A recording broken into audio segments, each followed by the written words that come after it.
Hello and welcome back to the Reaper. So we've got another tactical debrief today. Been really looking forward to this one. It was the 11-man versus 11-man red versus blue match that we did last night, and there was loads of cool fighting in it, so I can't wait to get stuck in. This is exactly what these are for. Just to give you, in case you didn't see the main match, what we've got is a load of red bases and units and SAMs over here, and then mirrored, the other side is blue, exactly the same stuff over here. Like I said, 11 humans versus 11 humans. One of those humans is a GCI and a ground commander for each side.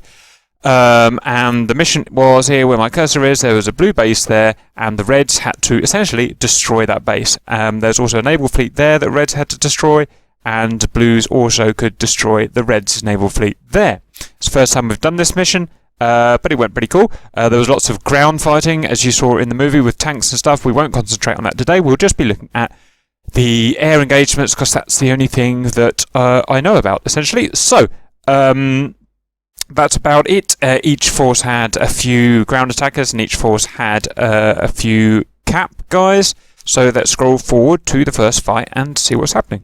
I should say as well, each side has a AWACS. You can see the red AWACS there, the blue AWACS there. They were legitimate targets, and if they were taken out, then that side's commander and GCI wouldn't have any view of the battlefield. Right, and we're underway. Let's go and have a quick look, shall we? So, we've got, just to see who was actually fighting, we've got Stahl in a MiG-15, no idea why. We've got Wolf Shadow in his favoured A-10. We've got loads of experienced cap fighters here. You've got Tender in a 15, you've got Tignora in a 15, you've got Udarosa in his Mirage, you've got Sonic Dust in a MiG-29, Tail in his favoured F5, and Blasty in his Harrier. So we've got a good fighting force there. Let's go and have a look at the blues. Okay, the blues, we've got Tomic F-15, Ex-Commander F-15, King F-15, Zoidberg, the new Zoidberg in a Mirage, and Stroke, otherwise known as Neats, in a Mirage, two experienced Mirage pilots. So we've taken a few guys in lately, and I'm going through, so you know, I'm going through all of the applications at the moment. For new people to join, just be patient please, it takes bloody ages, so I'll get to you as soon as I can. Right, on with the fight, let's skip forward. Okay, and we're straight bang into the action. So, we've got Tender and Signore and Udarosa, they're flying in at full tactical speed, so we're over 700 knots, exactly what we'd like to see, so they're going to be bags off and warp speed, ready to fight, whereas we've got the blues here, just kind of cruising. All of the blues are cruising, apart from Atomic. So I guess the plan was for the blues to hold back here within the blue SAMnet. You can see there's a small SAMnet here, but they're only Rolands, are only about 3 miles or so range, so we can just fly straight over the top of them. Whereas the reds are full on attack. So that appears to be what's going on. We've also got a couple of helicopters here. These are absolutely lethal, probably the best weapons in the theatre against ground targets. So we've got Recoil and P-Man to get within there, trying to get within the Roland SAMnet and start destroying red tanks, and red tanks are already attacking, as you can see. Anyway, we've got missiles out. Let's try and have a look at what we've got going on here. So we've got Tender. There's a big 20-25 mile shot on these, on Zoidberg. Obviously, it's not a kill shot of any kind. It must be some kind of warning shot just to send him cold. So I guess there was some kind of tactic going on there. We've got Signore. Let's see what he's doing. So Tender's nice and fast. Bags off, 800 plus knots. So it's certainly a good posture for fighting. These guys are just kind of, again, kind of mincing around here, defending. Right, we've got a proper shot from Signore, so why don't we set that up and analyse it. Right, so we've got Signore barreling in at 740 knots true here. You've got Neats in a Mirage here. Now, look at the difference in posture. You've got a couple of Mirages up here just cruising, 400 knots true, Angels 25. And on the other side, we've got super aggressive, assertive F-15s flying in at nearly twice the speed, getting towards 800 knots. And so these guys are in fighting mode. The reds are in fighting mode. The blues are in cruising mode. It's very, very dangerous to be in cruising mode when hostiles are coming, especially when they're so close. So Neats and Zoidberg here put themselves in great danger. We've covered this before, especially when you're up high, because it takes a long time to get energy into your jet. And energy is what you need for manoeuvring and fighting missiles and stuff. So I can already see here that Neat is in a world of pain just by the posture of his jet. He's just not flying fast enough when you've got supersonic F-15s around. So Tender's had a long bomb shot, no real use of it, it's just scared Zoidberg away. But let's have a look at Signore. Now Signore has been listening to my debriefs, because this is why I do them, to improve my pilots. And so I'm expecting good things from him today. So he's coming in fast, he's coming at Angels 26, slightly high for me, but it's absolutely fine, it's personal preference. And 10 mile, so it's on a flanking shot, Angels 25, if I do my maths, bearing in mind that Angels 20 and Angels 20 on a hot target is a 10 mile idle aim 120 shot. Then we interpolate that down, it's about 8 to 9 miles for a flanking target like this to be a kill shot. So let's see what we get from Signore. And that's pretty much bang on, so it's 9.3, 9.2 miles he fired it. Ever so slightly early, but it's still just about within kill parameters, I think. And you can see how fast he is. That's a huge amount of kinetic energy he's got, and that's going to get passed right into his missile. So it's going to have a great punching speed, that missile is. Should be an AIM-120 Charlie, yes it is, lovely. So you see there that Neats suddenly banks, that's when this missile's gone pitbull, and he knows it's after him. But here the problem is, look at that. Because he's been in cruise mode, he's got nothing in the bank to fight this missile with, and he's already down to 300 true, so that's probably about 200 airspeed, so he's getting near stall already, and we saw this on the last big debrief that I did for 4th Gen fighters. It's so dangerous. If you're going to cruise, you've got to make sure absolutely no one's near you, because an F-15 coming at this speed is absolutely lethal at 10 miles away. And I wouldn't be surprised if that's a hit now, simply because Neats has got no energy in his plane. There's nothing he can do. He's got his burners on, but that missile is just going to slam into him. So that's another great example of proper assertive fighting posture from one guy, and kind of just defensive, well, it's not even defensive, just cruising about, mucking about kind of posture of a Mirage. It makes you a huge target, and hence I always say, if you're going to be flying near hostiles, anywhere within kind of 50 miles of hostiles, you've got to be flying max speed or just don't bother taking off, because you're just a sitting duck if you're going to cruise around, especially up high. Right, anyway, now it's going to be tender. Let me set that up. Right, we've got the next fight set up, so I'll just say that these guys, there's Zoidberg and Neats, who are the guys just cruising in the Mirages. If you really want to do cruising in the Mirages, then you're going to have to set up a racetrack, where my mouse cursor is out, and then in like that, and out, and in like that, with opposing. So one guy's coming in while one guy's coming out on cruise. So someone's always got their radar facing this way. That was their problem. They were cruising, flanking that way, so none of them had their radar facing these F-15s, so they didn't spot the threat. And the GCI just wasn't up for the task for some reason, didn't warn them, or didn't exist. So if you're going to cruise like that, set up an opposing racetrack like that, so someone's always got scan out to where we think the hostiles are going to come. The much safer, that you won't get F-15 sneaking up on you like this and getting caught with your pants down. Right, anyway, let's see what Tender was up to while that fight was going on. So, let's have a little look. Okay, so, he's done a warning shot to whatever reason to get rid of Zoid, but that's fine in multi playing tactical play. Not everyone wants to go in for a kill shot. You can have one guy going for a kill shot while the other guys are just doing what I call posturing shots, which are long range, 20-mile shots. But so just their task is just to get rid of the other planes, not to kill them, but to make them turn away, make them go defensive, put them out of action. Just as useful as killing them, really. And then the kill guy can go in for the kill shot, and then once the guys that have been postured away start coming back, then you can do the same tactic on them again. Right, so Tender has done a kill shot and sent his hostile cold. At that point, he's now in a cold pursuit at, let's see, Angels 23, about Angels 20, average roughly. So, if the kill range for a 120C at this altitude hot target is 10 miles, then a kill range for a chasing, a cold target is about 6 miles or so. So you're only going to kill this target with about 6 miles, maybe 7 if you're lucky, when he's cold like this. So Tender's firing a shot at 10 miles now, thinking 10 miles is good, 10 miles is good, but 10 miles is only good when the target's coming hot, remember. When he's going cold, that is too far. That said, the Mirage is relatively slow at 500 true, Tender is extremely fast at 830 true, so he's going to get a good punch in that missile. So it'll be close, but I don't think he'll beat it. I don't think he'll get the kill. But we shall see. Depends what Zoidberg does. Zoidberg's pretty experienced. If Zoidberg's got a sense, he'll just get his burners on and just fly away. That's the thing to do now. cannot turn into an F-15, and that's unfortunately what he's doing. And he's going to get himself in trouble, I think. Okay, he's just done a spiraling descent, and well, he died. Okay, what happened there? He's doing a spiraling descent, and he's dead. Anyone knows why he died? G's not too high. Alpha's not too high. G's up to 8. Alpha's up to 30.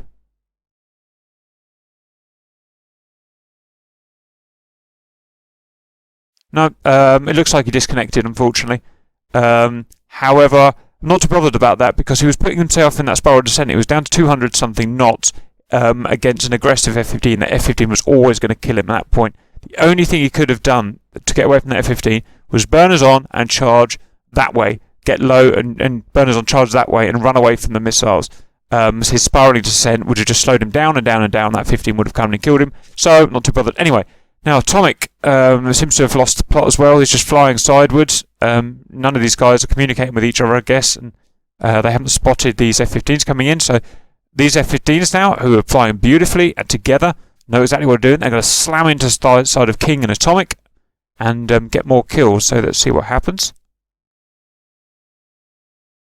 So we're going to use the... So they've got the choice now. The Reds have got the choice. If it was up to me, I always say don't push your luck. Go in, get your kill, then turn around and afterburn out a good 10, 20 miles, whatever it is specific for that mission to get safe. You know best. Oh, look at that. Midorosa's found the helicopters.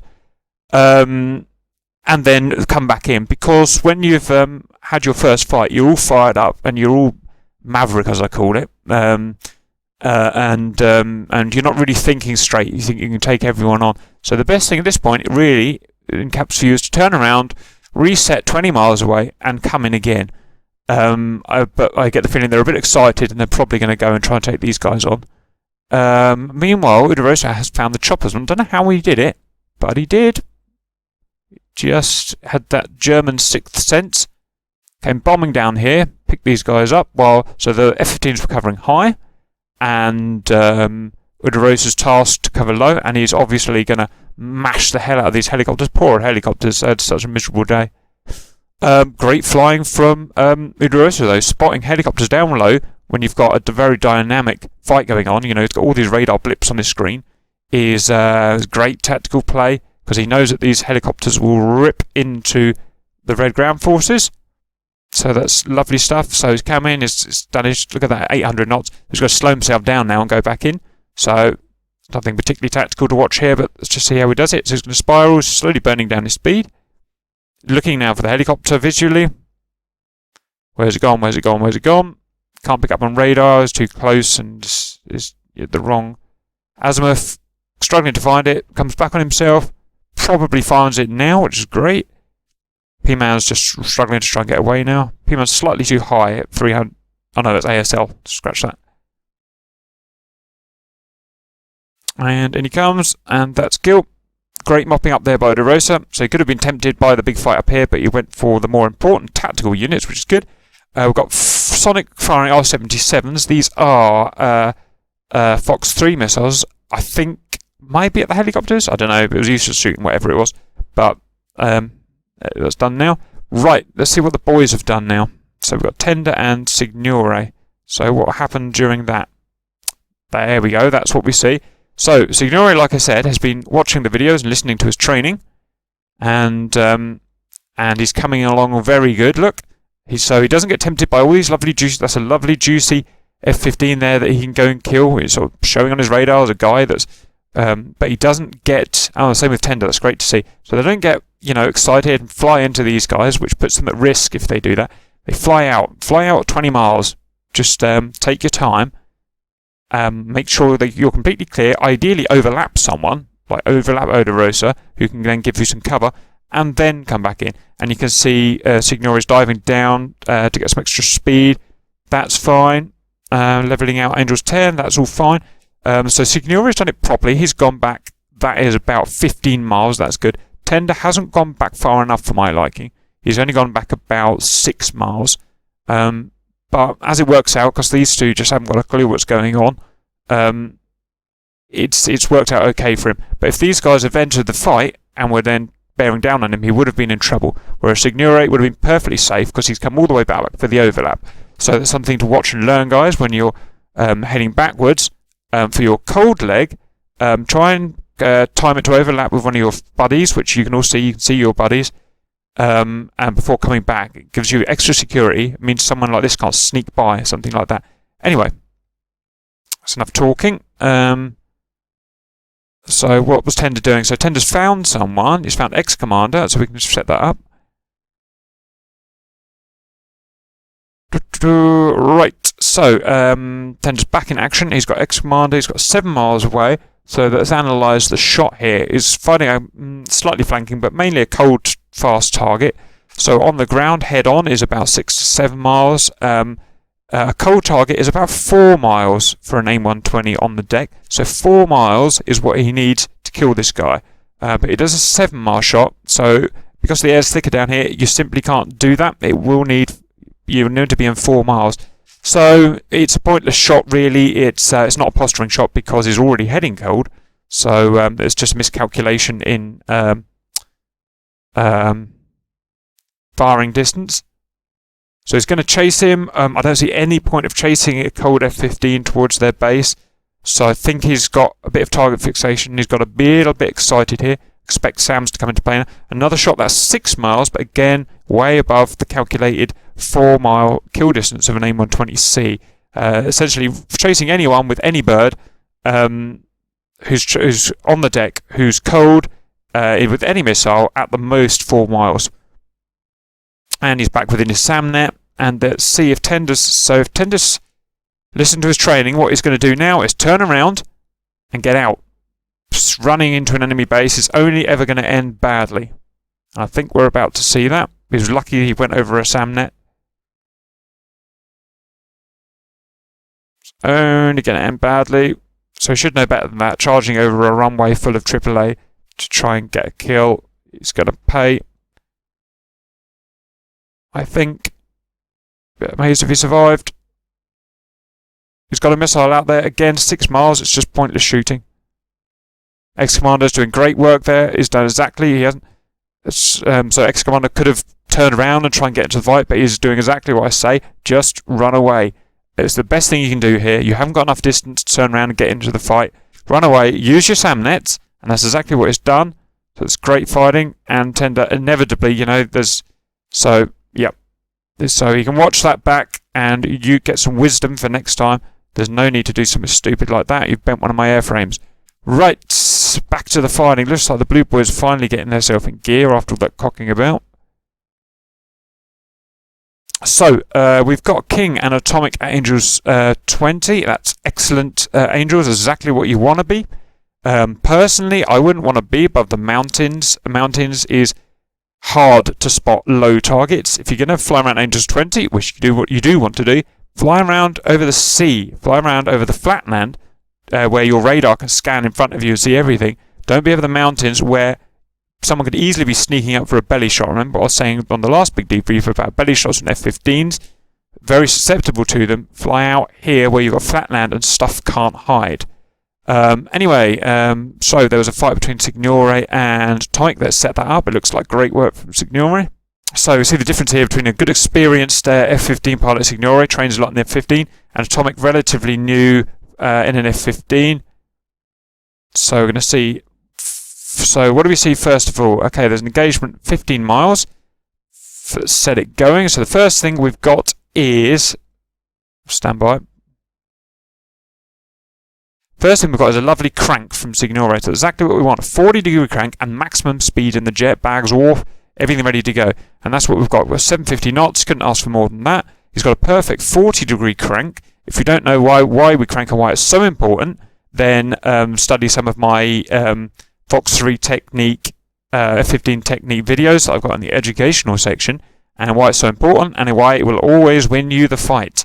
And that's exactly what we've got. Signore is doing his job right. That's opposed. You see Atomic. Atomic is just flying. Atomic's doing. But Signore is doing everything right here. to win a fight. Atomic's doing everything wrong to lose a fight. The only thing he's got going for him is Angel's 20. That's good. He's over the mountains. That's bad. He's 400 knots. True, that is, horrendously slow for an F-15. An F-15 is designed in combat to fly max speed extremely fast. If you're not doing that in an F-15 in combat, then you're almost certainly a dead man. We learnt this from, again, the last tactical debrief. So these guys got to start listening to learning from this. 400 knots, a F-15 is as good as dead. It's got no energy in the bank there to turn it into maneuvers. It's got no energy to send a high speed missile out. It's just saving gas, and there is no point at all in saving gas. Your mental attitude within not a dogfight, but just any kind of air combat should be to burn off as much gas as you can, especially in a jet, a superiority fighter like this that has a lot of gas. Maybe it's a little bit different in the Mirage, but in a big jet like this, you want to burn off as much gas as you possibly can. That means you're going to be going as fast as you possibly can. That gives you maximum survivability, maximum aggressiveness. So, let's follow these guys through. I think we can already tell by the postures who's going to win this. So Signore is doing everything right. He's now at 10 miles. Remember, 10 miles at Angel's 20, which they both are at, on a hot fight. 10 miles is your shooting point. That is almost certainly going to be a kill unless you're fighting a super duper Fortinero Maverick type guy. So he's turned in, he's done his job perfectly, and he's got his missile out at exactly 9 miles. Just going to have a tiny look at his posture when he's firing that missile. Posture when you're actually releasing the trigger and firing the missile is extremely important and should not be underrated. So this is what Signore. Tiny little error. If you wonder why I pick on Signore so much, it's because I want him to be the best F-15 pilot out there on the net. And so hence I will pick up on any tiny deviation from absolute brilliance. And my one tiny thing here is that he wasn't quite stable when releasing the missile. We got everything bang on. Look how close to 10 miles he was. You couldn't ask for a more accurate shot. But you'll notice when Cap fires missiles, when I'm fighting, you're watching my cockpit, you'll notice that I freeze just before I fire the missile. Whatever attitude or roll angle I'm at, absolute freeze. So I'm not pulling any back stick or any front stick. So it's almost like a freeze in the air, missile out, then start turning again. And what that is when you're doing any kind of pitch moment in your aircraft or any kind of roll moment, and you release the missile, it really upsets the missile. Remember how powerful these jets are, how much work they're doing to roll and pitch through the air, how much torque's going on. When you feed that amount of torque into a tiny little missile that only weighs, quarter of a ton or less, it's like slinging it right out of what it wants to do. You're adding lots of adding a massive torque moment and kind of lateral forces to it. And that is modelled, and it will slow your missile down, upset the missile. The missile must be fired from exact neutral. So no roll, no pitch, no yaw. So you've got to get that just tiny little bit. So anyway, like I said, I'm splitting hairs here. I'm sure it won't affect the missile very much, but just know that. I'm picking at hairs there. We got it pretty good, didn't he? Anyway, perfect shot. 9 miles. Signore's flying very badly. Atomic's flying very badly. 400 knots. Nothing he can do. 2 shots out. That's fine. I always say 1 shot per engagement, because if the first shot's not going to hit, the second's almost certainly not going to hit. Some people may disagree with me there. But that's just what I personally say. But there's no massive harm in doing it. And you can see Atomic is trying to dodge, but he's going to struggle. He's flying too slow.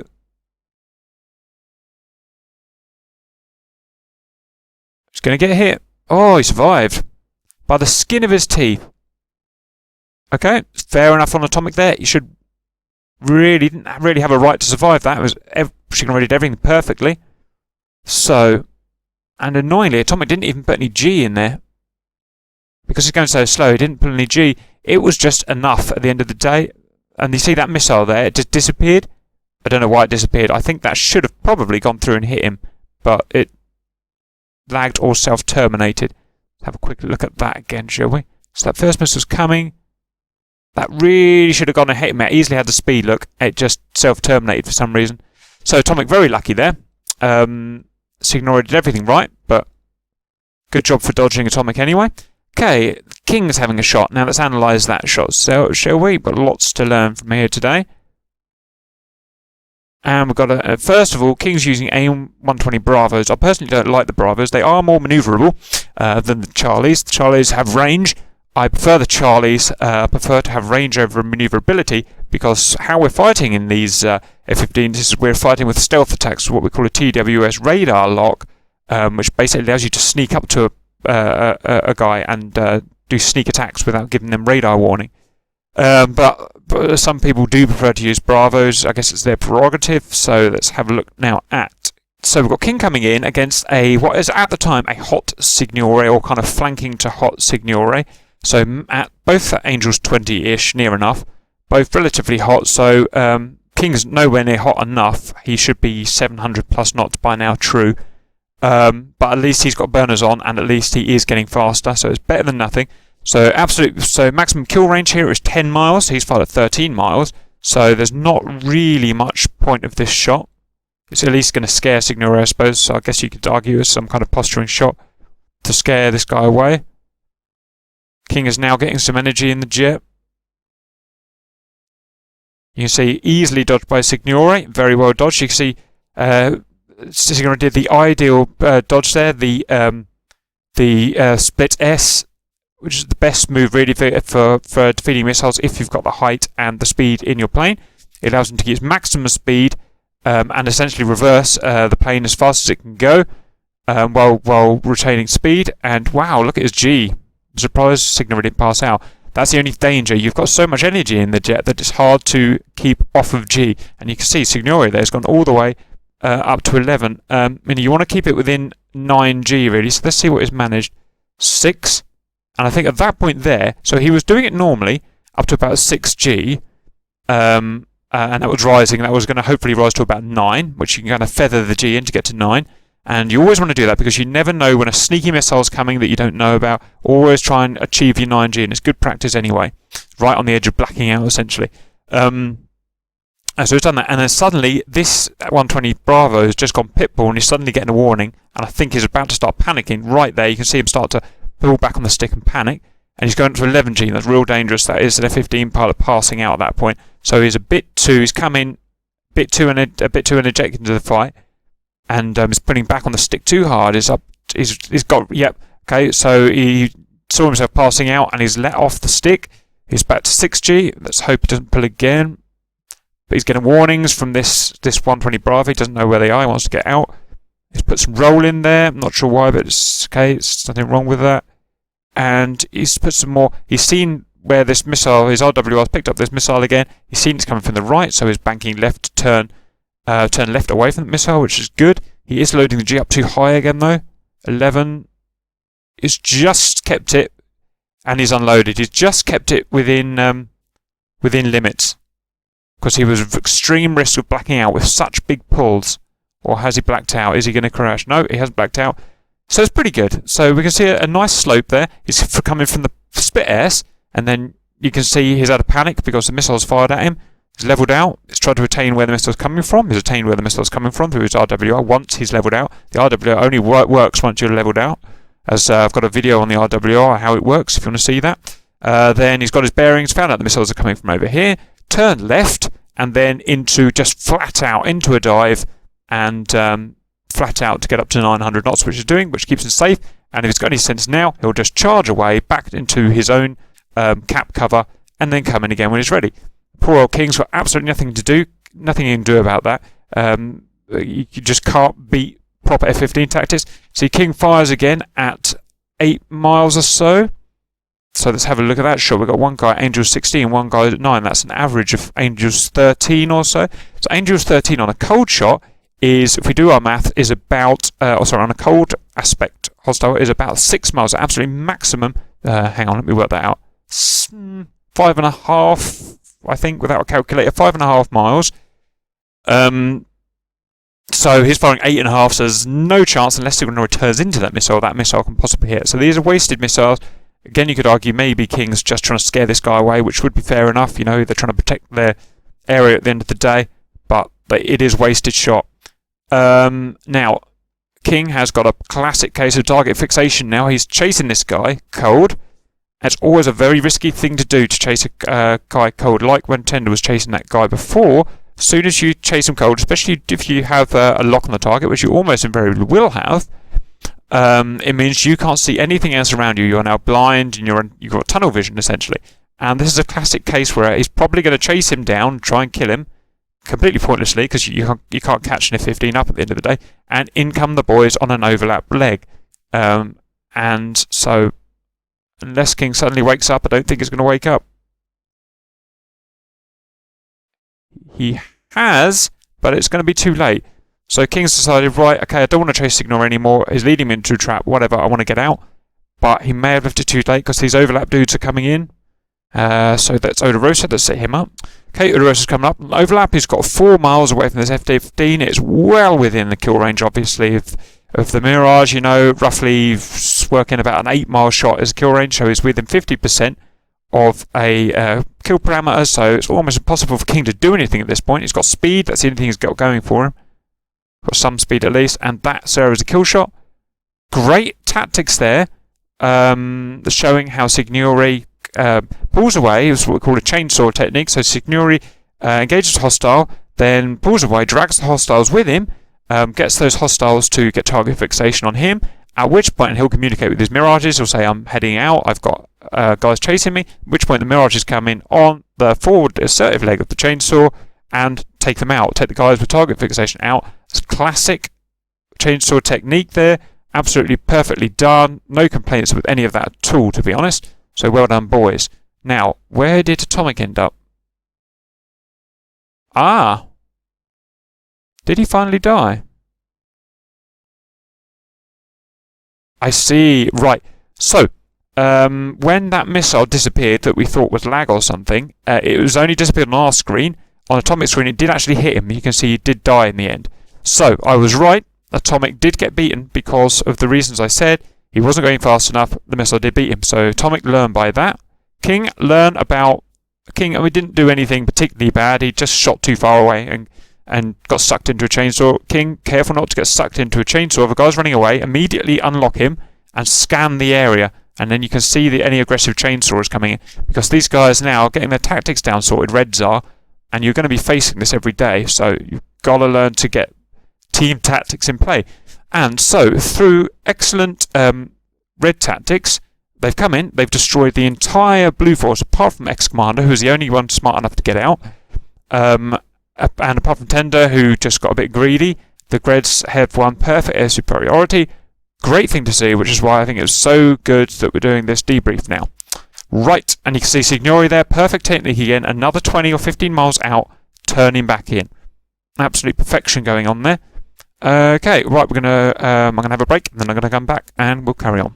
Okay, welcome back. Our next fight is Ex-Commander versus Fortunero. I think I just realised earlier on when Zoidberg, he just disappeared, and we thought he had lagged out or something. I think he probably did get hit by a missile again. I think for some reason on this tactical debrief that we've got going, the missiles are slightly out of synchronization with the actual fight. So I think, Zoidberg probably did get shot down when he was going into that spiral earlier on. So we just have to be careful of that for this particular debrief. Sometimes they lose sync and it loses accuracy, so we just have to use a bit of common sense. Right, so Commander did a lovely exit there. It was great to see, and now he's coming back into the fight, and he's scanning. What he doesn't realise is he's got a cheeky Fortinero around here, Angel's 11, and he's not hidden, he's just up here. So it's Ex-Commander's job now to get that scan cone of his radar onto Fortinero, find him, and attack him. So let's just see what happens. Let's run that through slightly. So he's not managed to do it, and Fortinero is up a bit too high for Ex-Commander to see him now. So if you look kind of at the pitch, how high he is, it's probably above Ex-Commander's radar cone, which remember is like a slice going up like that, going down like that.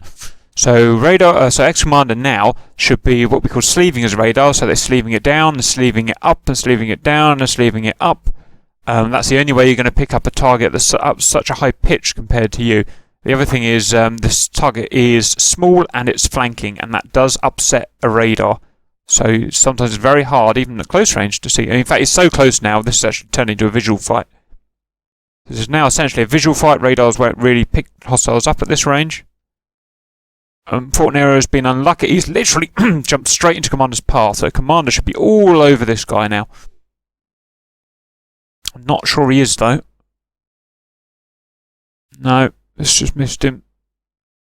And it is possible, because when you're flying along in your area, you're staring at your radar gauge, it is possible to just not look out of your screen, essentially. Miss targets visually. I've done it plenty of times before. Look how close they were. They literally crossed within a few hundred feet of each other. Neither of them are yet aware of each other's existence. Fortinero, being quite experienced, might have heard the kind of jet wash from Commander, and I think he has. So that's what's happened there. So they've crossed over each other. I very doubt they've seen each other. Fortinero's probably heard that something's gone past him. Maybe he caught a slight sneak of him. So he's now turning. He's got a 5G turn on. He wants to, and a low alpha turn is up to 8G now. Yep, so he's being assertive now. He wants to turn around as quick as he can while maintaining 500 knots, which is what he's done. That's perfect. And he's now on the 6th of the F-15, 4 miles away.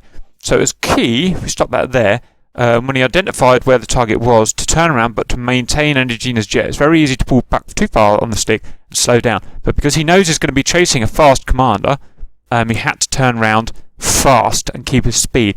On the Commander's side here, he did blissfully go unaware of the Mirage, which is bad. On the good side, however, he's got 700 knots in his plane, so he's not lily-livering about like these guys were up here trying to save fuel. He's full power, and if you're going to be in a danger area, you better be full power. It's the only way you can survive. And this is why we're probably going to see X-Commander survive this fight, because he's kept the speed in his jet. Absolutely essential. So, let's analyse this. We've got Fortinero 4.5 miles behind a fast X-Commander, both relatively fast. So, with an AMRAAM, I say that's about 4.4 miles, so it's slightly ambitious for a Super 530, which would probably be more like 3.5 miles. It's just a less range missile. But it's worth a shot. You were so close here, it's definitely worth a shot. Fortinero, because he snapped round too quick, probably didn't get a chance to look how fast Commander's. So Commander's reacted very well. He's got his countermeasures out straight away. His best friend here is speed. You mustn't forget that. Mustn't burn off any speed. And he's doing well so far. 680 knots, so it's going to be above what Fortinero is doing. So he's still getting away. Keep the speed, keep the speed, keep the speed. And he's doing really well. His terrain masking, you can see he's getting the terrain in the way, which is doing. And now it's a bit risky. So his turning, he's deciding to turn. I don't see personally why. I would have personally gone down this canyon and just ran this bloody Mirage out of gas or out of patience. By turning, he allows Fortinero to take a lead, i.e. to cut across, take the shorter distance of the turn and catch up. So if you're going to turn, you've got to be really super careful. And he's not got a missile after anymore, so he doesn't really have to turn. He could have used his flat-out speed to get away. And this is going to allow Fortinero to take the lead, take a lead pursuit here and get in front of him, which is what's going to happen. And I think Commander's relying on terrain masking, but Fortinero is very experienced. You can't beat him in a terrain mask like this. He'll predict where you're coming out of the terrain mask and be there like he is here with a shot.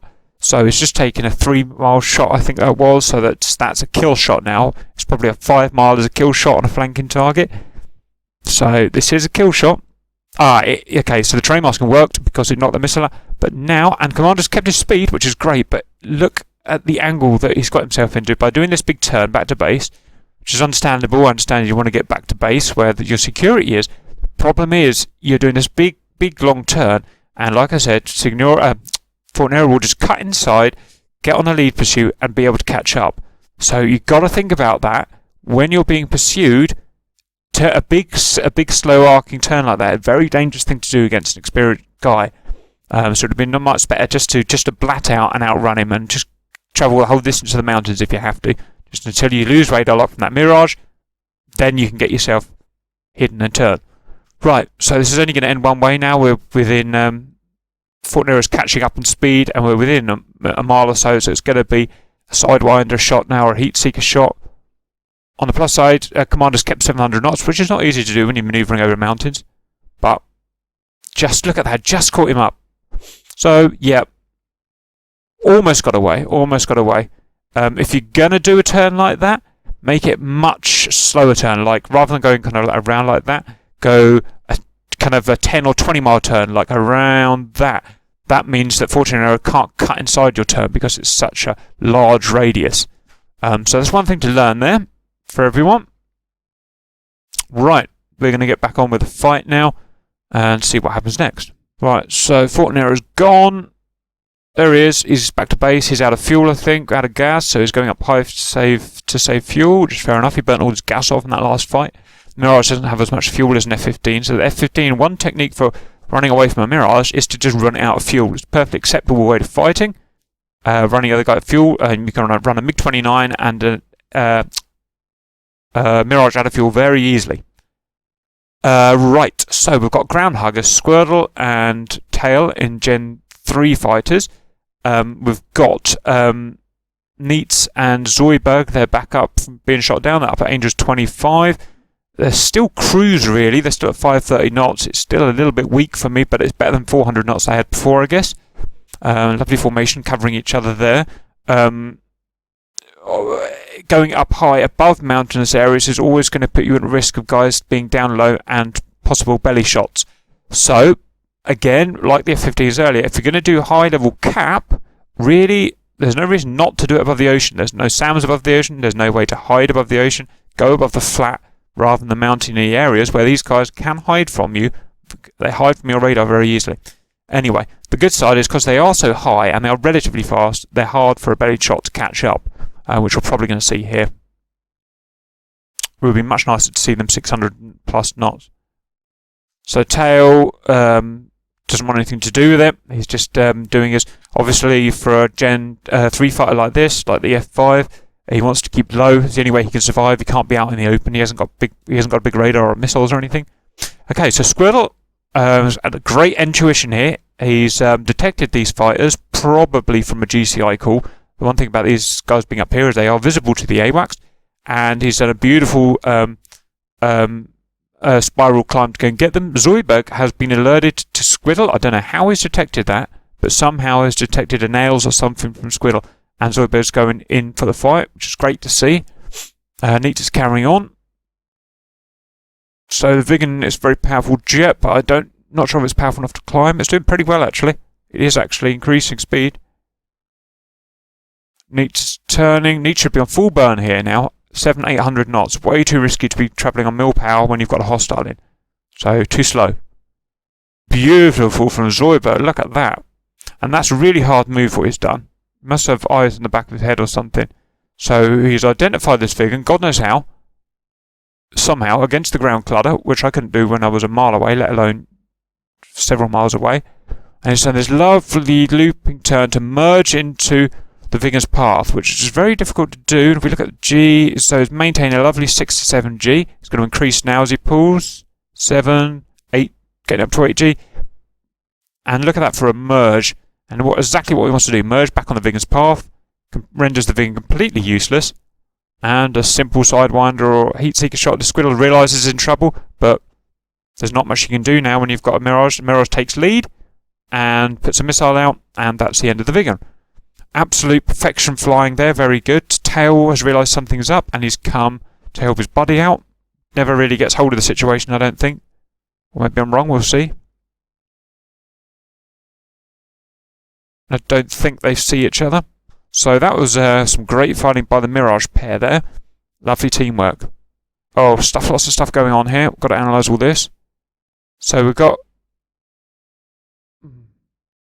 Sonic coming in. Sonic's a big fan of firing miles and miles and miles and miles away with completely useless shots. And that's all there is to say about that, really. There's no point with useless shots, so let's go set Sonic up. So, no, I take that back. I thought he was about 20 miles away. He was actually 10 miles away. That's not too bad. So, just to roughly have a look, Sonic's Angels 15, Zoidberg Angels 15, and it's a flanking target, so roughly in my head I'm working that out at about 7 mile for a kill shot. So he's firing at 10 miles, so it's a little bit out of parameters, that's not going to be a kill. Let's go see a nice 7 mile shot for the win here. 8, Okay, so he fired about 7.5, so it's maybe just within kill parameters, this one. First one wasn't. These are Fox 3 missiles, these are 77s. Zoidberg, you can see Zoidberg has detected the missile. So he's come down here, he's put all of his countermeasures out because of the missile's gone pitbull, obviously. And now he's tried to get his jet level enough around here so that his RWR would work, so they can detect the azimuth of the missile. He's done that, he's decided the missile's coming from over here. Right, I want to turn my jet away from these missiles, get low, chaff and flare and whatever, and get that done. And now look at the lovely teamwork, though, because his head is in trouble. Called Neats in, Neats is coming down, still way too slow. I don't know why Neats is flying so slow today. I think he's a bit rusty, he hasn't flown for a while. But he should be bombing in now 800 knots to help his buddy out. Yep, so that's fine. Great cover there. So let's have a look at Neats. So Neats is coming on a 6-mile head-on-head shot.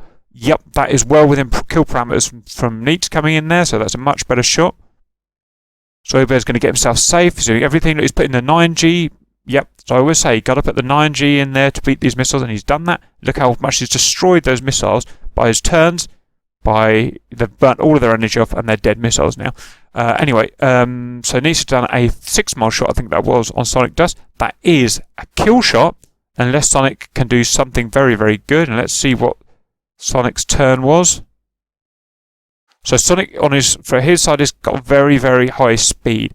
The MiG-29 doesn't seem to handle the speed through the corners very well, a bit like the Su-27. So he's not done high G, but it has burnt off a bit of speed, but it's okay. It's a very powerful jet, and you can see how quickly it's getting energy back in the jet. Now he's running. Now he's got to go full burn and absolutely nothing else. And he does appear to be full burn, so that's good at least. Zoidberg's completely safe at this point, obviously. Neats is coming in. Now here's the beauty of the dive bomb being up so high. The good thing is you can get your burners on like he finally has done, and in a dive you can put huge energy in the jet. You're converting potential into kinetic energy, and you can get speed in the jet very fast, much faster than Sonic can. So we've got a little bit of a criticism here to say. If you're going to turn away, remember how I get my guys to turn away, my F-15s. I get them to split S and head down. Why do I do that? Well, it's because it's the best way of keeping energy in the jet and accelerating the jet through the turn. Instead, Sonic has gone for a lateral turn, a very dangerous way of dodging a missile. Because look how his speed is scrubbed off, because he's essentially fighting against gravity rather than using gravity for the turn. So he's scrubbed off 150 knots there, more than 150 knots. If he'd split S, like I teach my guys what to do, he would have still been 750 knots at the bottom of that turn. And so what's the problem with that? Well, the problem is, at the end of that turn, the aggressor is 700 knots. He is only just over 600 knots. If he'd have split S properly, he could have been already back here at 750 knots and escaped. And this is the difference between life and death. So watch this and learn how to do a proper missile evasion and a proper reverse. It's absolutely essential when you're fighting good pilots with good jets. You have to do everything perfect, otherwise you will get killed every time. And so he's put himself in a world of dick now, because he is now only 3 miles away from the target. He would have been 4+ miles otherwise. We know we're at average height here on a cold chase, so that's 5 mile parameters a kill shot, and we're 3 miles here. So that's easily within a kill shot. So Sonic is absolutely a dead man. There's very little he can do against such a high energy shot. And he's just going to try and outrun it, but it's not going to work. And he deservedly did get shot down. So his mistake was in the turn. Listen to that, learn from it, don't do it next time, and you won't get shot down. Simple as that. Right. Let's carry on. So great fighting teamwork there from the Mirages. Tail never really got into that fight. He doesn't have a radar, remember, and he just never really got a situational awareness on that one. So let's carry on. Right. Okay, we've got Tender coming in now. Non-stop action. So Sonic's getting shot, and he's called Tender in. Tender's coming in on the overlap. Tender has done a 10.5 mile shot on a hot target. With an average of about Angels 14. So I'd say it's kind of 8 to 9 miles really. Maybe 9 miles for a kill shot, which is slightly ambitious. at this altitude, but it's at least going to send him cold. I personally would have tried to wait a little bit longer if possible, but not always that easy. Now look at the difference here. Look at the evasive maneuver from Neitz here. It's not a lateral turn. He knows that he's got to go down. To beat a missile, you've got to go down to retain your energy. And it also helps drive the missile down as well. And watch how he can retain his 700 knots. That's the difference between what he did and what Sonic did. And this is the reason why he will survive this. So let's go and just have one more look at that so my guys can see what to do. Put that up to full speed. Come on. Come on. Speed up. There we go. So, invert, turn 9G, and he's got a perfect 9G pull. And at the end of it, he's nearly 700 knots. And that is what you need to beat modern missiles. Okay, it's down to 600 knots, but that's still acceptable for the Mirage. And that's done the job. So he scrubbed both missiles off. His now Tender is 5 miles behind. So the kill parameter now, they're essentially on the deck now, I'd say. The kill parameter is 4 miles or just over 4 miles because they're slightly above the deck. So he's put a shot out. It's not bad. It's not a bad shot. Charlie might make this.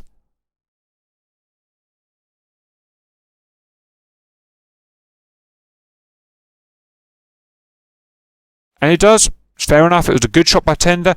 And the main thing that Tender has here, because he was coming in from the dive bomb, is just the speed was overwhelming of this of the F-15. We're over 900 knots here.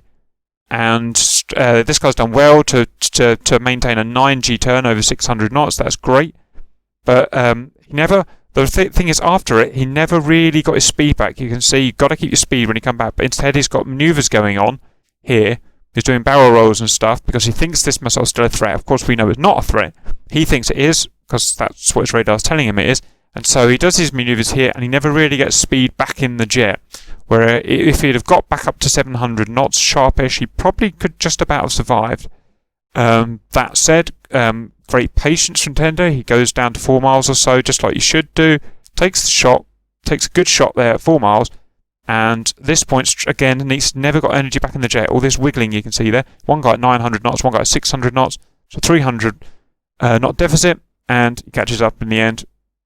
Not much you can do against a dive-bombing F-15 at 900 knots, to be honest. Right. Good fighting. Let's see what happens next. Oh, Zoidberg. I guess it's going to be immediately here because Zoidberg's in. So Zoidberg's coming in. Zoidberg has the aggressor position here.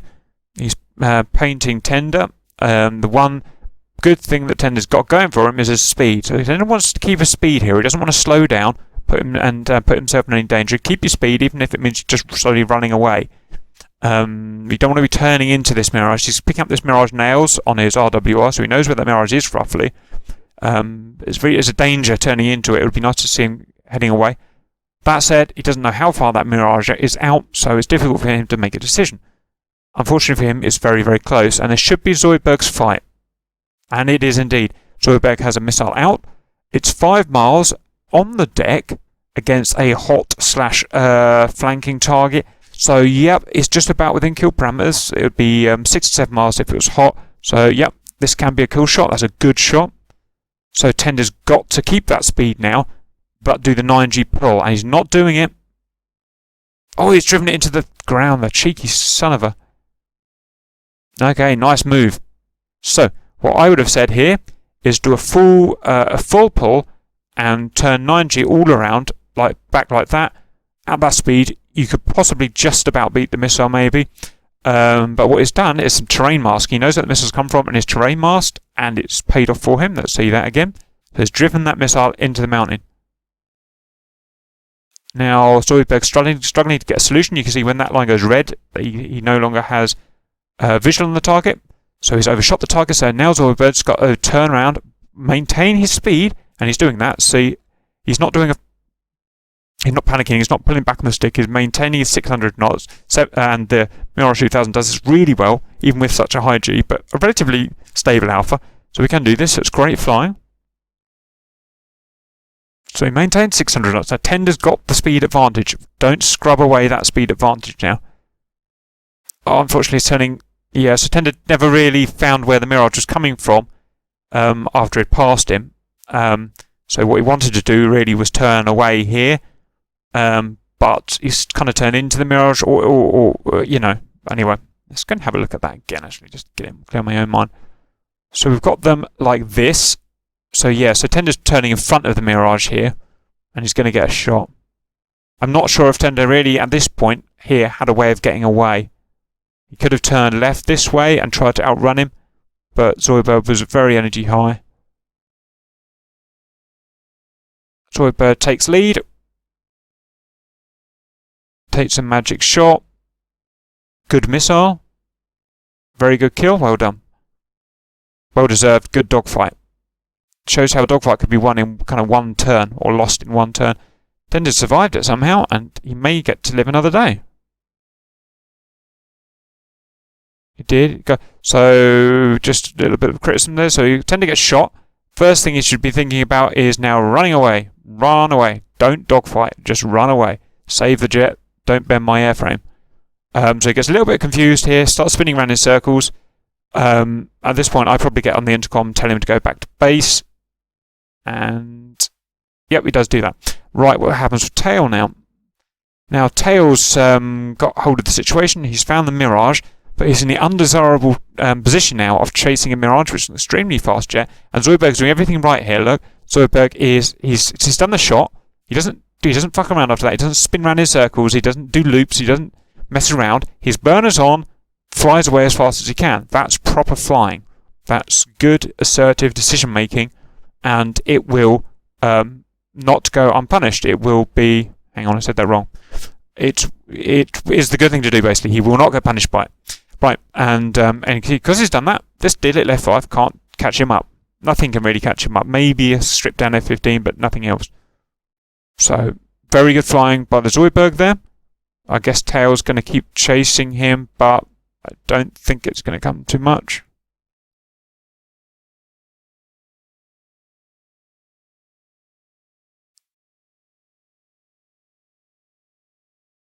You're as fastest. No, okay, some lag going on there. Zoidberg is back. So it is a fast jet, the F5, when it's get going. He's nearly up to 670 knots. And we have got some slightly inefficient. No, it's not too bad. Zoidberg. Zoidberg's not really done anything wrong. Okay, and we've got the speed difference now. We've got 740 knots from the Mirage. I think it does top out above the F5.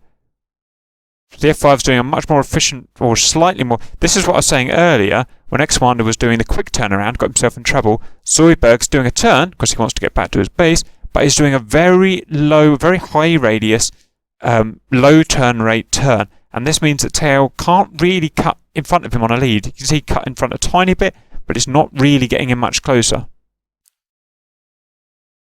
And yeah, that's really powering along that Mirage now, and Tail's just falling behind. The distance is getting, even though he's slightly cutting in front, distance getting higher.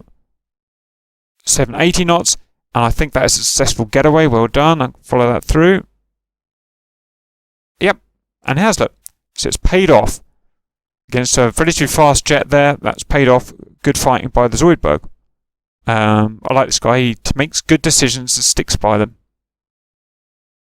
Right, Atomic is now coming in to fight Tail. No, they've just missed each other. Very surprised Atomic didn't pick him up there. He was in perfect alignment all the time. He just didn't pick the F5 up for some reason. Whoopsie. That was a bit silly. Okay. Let's skip to the next bit of action.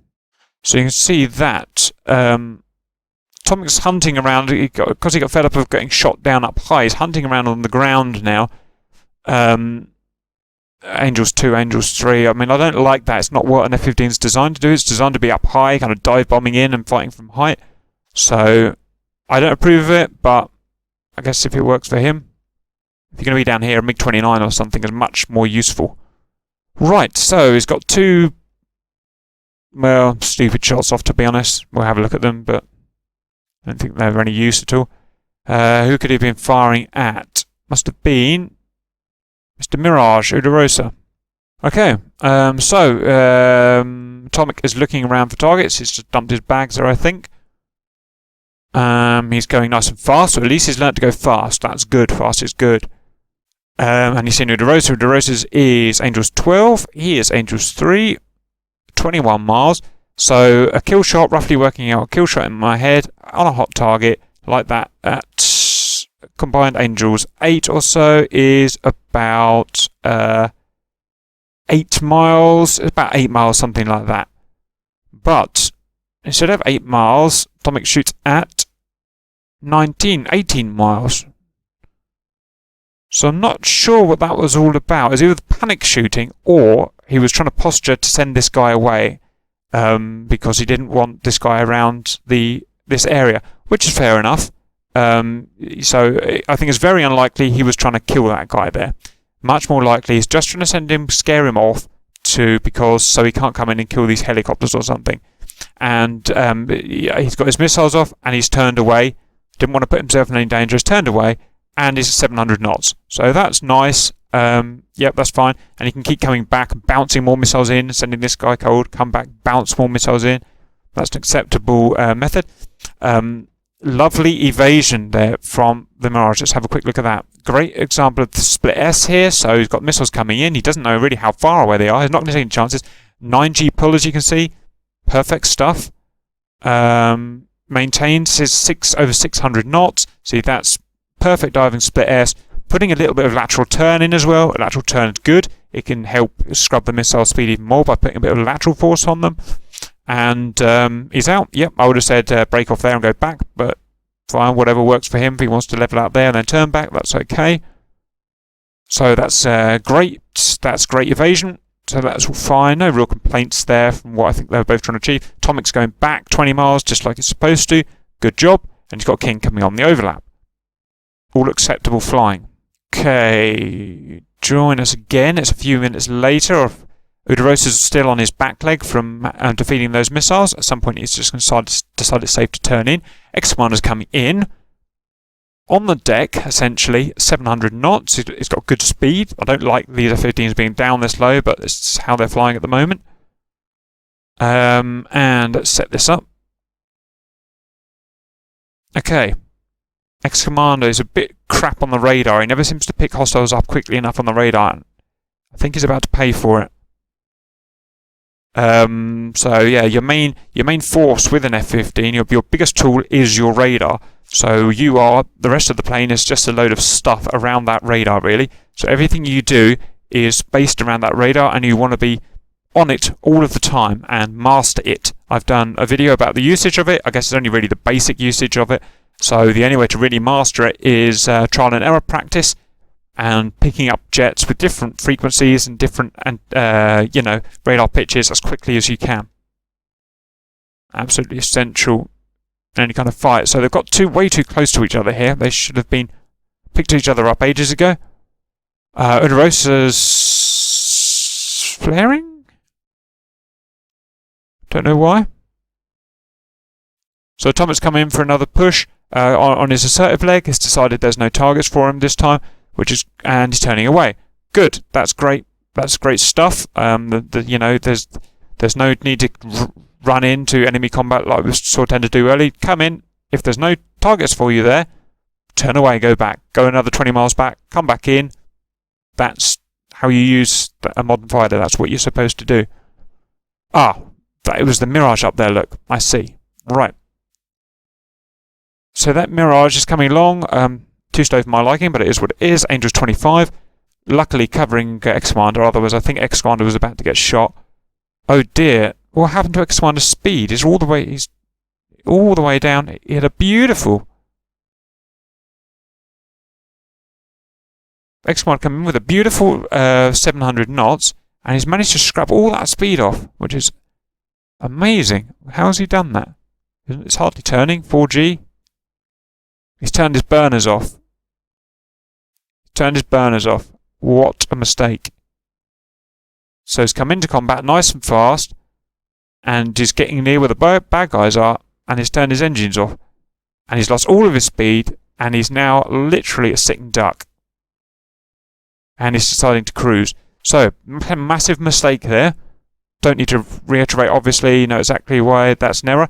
Luckily for him, Neat was covering, He's got obviously a stupid shot, it's like 15-mile shot, can't work, but it's enough to turn this guy, to cover Ex-Commander, and turn this guy away. Ex-Commander still engines off and not doing anything. So that was just really weird. You have to explain why you did that. I don't know why you did that. Okay, scroll that a little bit further on. Okay, stuff's happening. Oh, so Ex-Commander has found Sonic. Sonic's now MiG-29. MiG-29, very capable fighter in the right hands. Mainly in close range because of its amazing maneuverability. Can be a fairly decent BVR fighter as well if used correctly. So let's set that up, shall we? So the best thing about the MiG-21, the best and the worst thing is, first, it's got no real pitch limiter. You can really just pull the stick back and over-G yourself really, really easily. And it lets you get huge angle of attack and pitches, which gives it a massive kind of short-term maneuverability for dogfights. Really good for that. However, it's very easy to G yourself out, and so therefore it's actually a very hard plane, I find, to fly. I'm trying to do an air show display with it at the moment, and it's really unforgiving aeroplane. So it's good and bad for that reason. The best thing it's got for it, though, is the speed. It's very low range because it carries hardly any gas, but the speed it can reach is faster than anything, even faster than F-15. And I mean in practical terms, with missiles and stuff like that. I don't mean top record speed. And top acceleration, it's extremely fast acceleration. So in short bursts, it can be used extremely well, but it has to be used cleverly. And F-15's got lots of missiles and lots of gas, so you can bomb up and down and up and down and up and down, doing air superiority like Atomic's doing there, perfectly good. Can't do that in a MiG-29. Doesn't have the gas for it. So it's really an opportunistic fighter. Wait for your moment and then attack. That's what it's all about. Which wonders why Sonic's going over the ocean. It's not at all a fighter that's suited for going over the ocean here. It's a fighter that's suited for lurking on low throttle inside canyons, waiting for the opportune moment for something to fly by and popping out like a trapdoor spider or something. That's what this is. Very low endurance. An F-15 or a flanker, high endurance fighter, lots of fuel. They are what should be out here in the flat plains. MiG-29 should be in here, waiting, saving fuel, hiding, and then popping out on something. And the MiG-29 is the best thing in the world for doing that. For all the reasons I said before, as well as its flare, as well, it's extremely camouflaged and small. So yeah, that's what you should be seeing.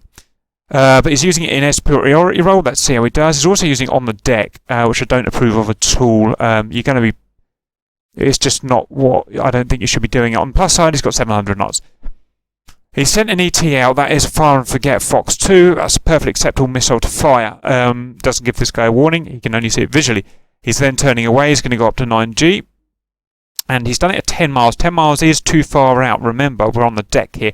If we do our interpolation, a long-range missile is 6 to 7 miles at best on a head-to-head on the deck. So it is unfortunately a wasted shot unless Ex-Commander decides to just fly into it, which he might because it is a Fox 2 missile that doesn't give a warning. We'll have to see. Something's about to happen there. But otherwise, he's fired a shot away and he's turning around. That's all otherwise perfectly good fighting. And he's done enough work to dodge these AIM-120s that came in. I don't like how he did a 90-degree turn. That's bad, bad, bad. Do a full 180 or nearly 180 turn. Okay, he's now turning back. But otherwise, you're not getting a distance away from that target enough. You really want to get distance away from that target, then turn and come in, rather than flanking to the side. Anyway, otherwise it was perfectly good. Ex-Commander, what happened to Ex-Commander? He got shot at by some Rolands, which was very capable missiles. They're horrible. Luckily, he's got plenty... he's got his engines back on at least. Oh, no, he got hit. Like I said, they're very capable missiles.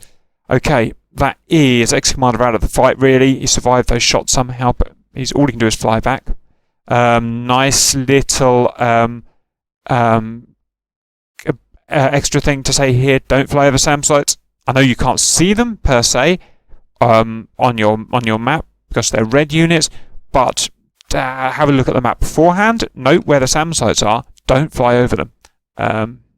Yeah, try and do that. That's part of your job, is planning where you're going to fly and where to avoid. Okay, that's all fine. Right, so let's see what we got next.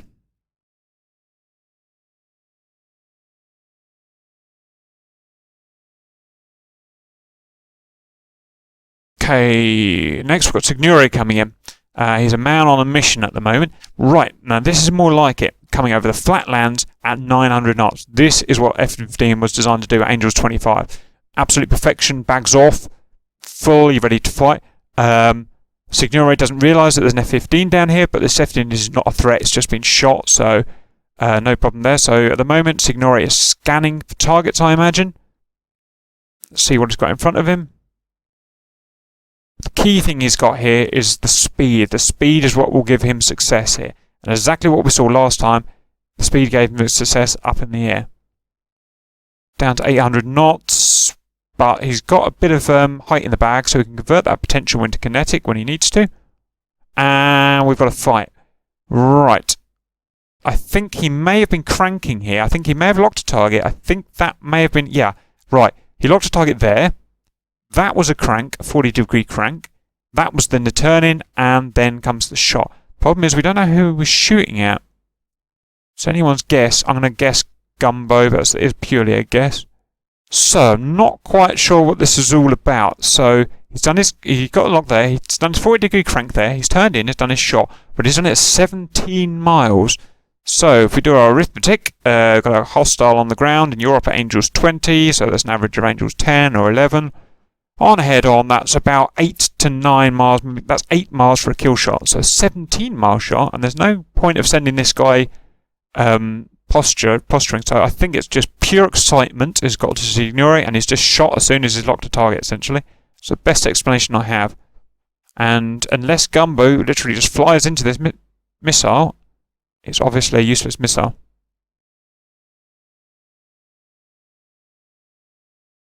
Nope. He was going for the Mirage, so let's back that up a little, shall we? Try it again. So that's Mr. Zoidberg. Okay, let's try again. So it's a 16-mile shot on a flanking target, but that's even worse, because on a flanking target, you're down to kind of 6 miles or so for a kill shot. 6 to 7 miles for a kill shot with these average altitudes. So that is not the same thing as 15 miles, as we can see. So it's going to be a pointless shot. And the bad thing about doing this, he's relying on speed and stealth to get in here. That's what he's relying on. So by sending a posturing shot out, all he's doing is warning everyone that it's coming. There's no way that Zoidberg's going to get hit by this. There's no way that anyone's going to get hit by it. So that's something to learn. Come in, be stealthy. If you're going to come in for the attack, don't fire until you have to. There's no point of warning everyone that you're coming. Okay, he's got another shot out. It's not a very good shot again. He's against a flanking / cold target. Average Angels now is 6. So let's work out on ahead. So a kill shot is 5 miles, something like that. 5-6 miles, really, as long as this guy's going to run away. So on the plus side, he is 900 knots. So that is going to help. 900 knots gives an extra couple of hundred. Oh god, no, he's firing at someone else. Hang on, I'm getting confused now. This is an interesting fight. Okay, I think I see his plan now. So the first shot was at Zoidberg. I guess he decided Zoidberg was the premium fighter in here. So he decided that was a posturing shot just to get rid of Zoidberg, which in this case then is acceptable. So that gives him access to the fresh meat, which is Atomic and Gumbo. So I think this is definitely worth analysing. So let's go back and see when the next shots came out of, who they shot for. So the next one I think was Gumbo. So he's using TWS here, this F-15, to lock everyone up. So Gumbo plodding along in his little Harrier. Bless him. So Gumbo, that's a 10-mile shot. Probably getting noise all wrong. Which one's he firing at now? Yeah, so that's Atomic is fired at. Oh, so confusing. Oh dear. Oh dearie me, look at atomic speed. 400 knots true.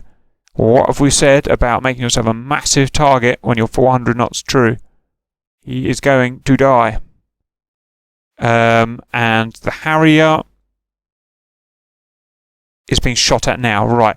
So, just going to work this out roughly. I think that was a 7-mile shot on Atomic, cold, which is slightly out of parameters. It would have been 5 to 6 mile shot kill on Atomic with the variables we've got working here. But look how slow Atomic is. Because he's so slow, he's less than half the speed of Signore here. It's very possible this same 120 Charlie could come and kill him. And it's all Atomic's fault. He's made himself a sitting duck there in that shot. Never had any right really to kill him. Gumbo has got a 6-mile shot that is just within kill parameters. He's lagged. He's not evading it. I don't know anything about the radar warning in the area, so I don't really want to comment, but I'm guessing he is getting a warning. And he should be turning away from that missile, scrubbing, putting some angles in, but he hasn't. It's just gone straight into it. And that is deservedly shot down. Right, so Atomic's got this missile chasing him with his stupid airspeed. Zoidberg is going faster. He's much more sensible. However, we do have Signore coming in again. Zoidberg. Right, so Signore has decided he's killed Atomic and Gumbo. Let me just wind back a tiny bit. He's now getting back on Zoidberg, which is great target acquisition to switch between these guys so fast. Very good work. And he's going to pop. He's still fast. He's had to put a turn in there, so he's had to scrub some speed off, but it was a worthy turn to get onto a new target. It's decided these guys are both cold. They're no longer a threat. 800 knots still, doing well. It's on a 7-mile shot on a cold target down here. They're both essentially on the deck now. It's going to be more like 4 to 5 miles, really, to get a shot, even with his increased speed. But let's see. So I think this is ambitious. Zoidberg is not doing enough to get away. Zoidberg should be 700 knots burners on. Okay, now he's accelerating. Now he's got putting angles in, putting countermeasures out. So Atomic did manage to dodge that, but look, poor Atomic scrubbed himself so much he's stalled out his plane. Is essentially 200 knots. He's no use at all to anyone now. Zoidberg did enough. He maintained enough speed in his jet. He was always over 550 knots and had just enough range to get away from his F-15. So Zoidberg was just about okay there. Not the same for Atomic. Atomic has stalled himself out and he's just put himself in a world of hurt. He should never have been down at 400 knots in the first place. He wouldn't have seen this problem. And now he's a dead man. So, great fighting from Signore. He's essentially come in and wiped them all out. He sent the first guy cold with posturing shots. He nailed the other two guys, which were sitting ducks, basically flying nice and slow. Nailed them. Some more warning shots to keep Zoidberg away. Now he's got the hard bit, or not the hard bit, but the hardest bit, which is disengaging. When you're in a fight like this, you just want to kill everything because you think you're Rambo. You are not Rambo. Your task now is to get out and not bend my airframe. That should be the key thing. So what I want to see now is 9G pulls, maximum speed, and run away. He's done it right. He doesn't know X-Commander's there, so turning right away from Zoidberg was the right thing to do in this case. With the information that he's got, he is unfortunately going to put himself in trouble because Commander is there. Let's go and have a look.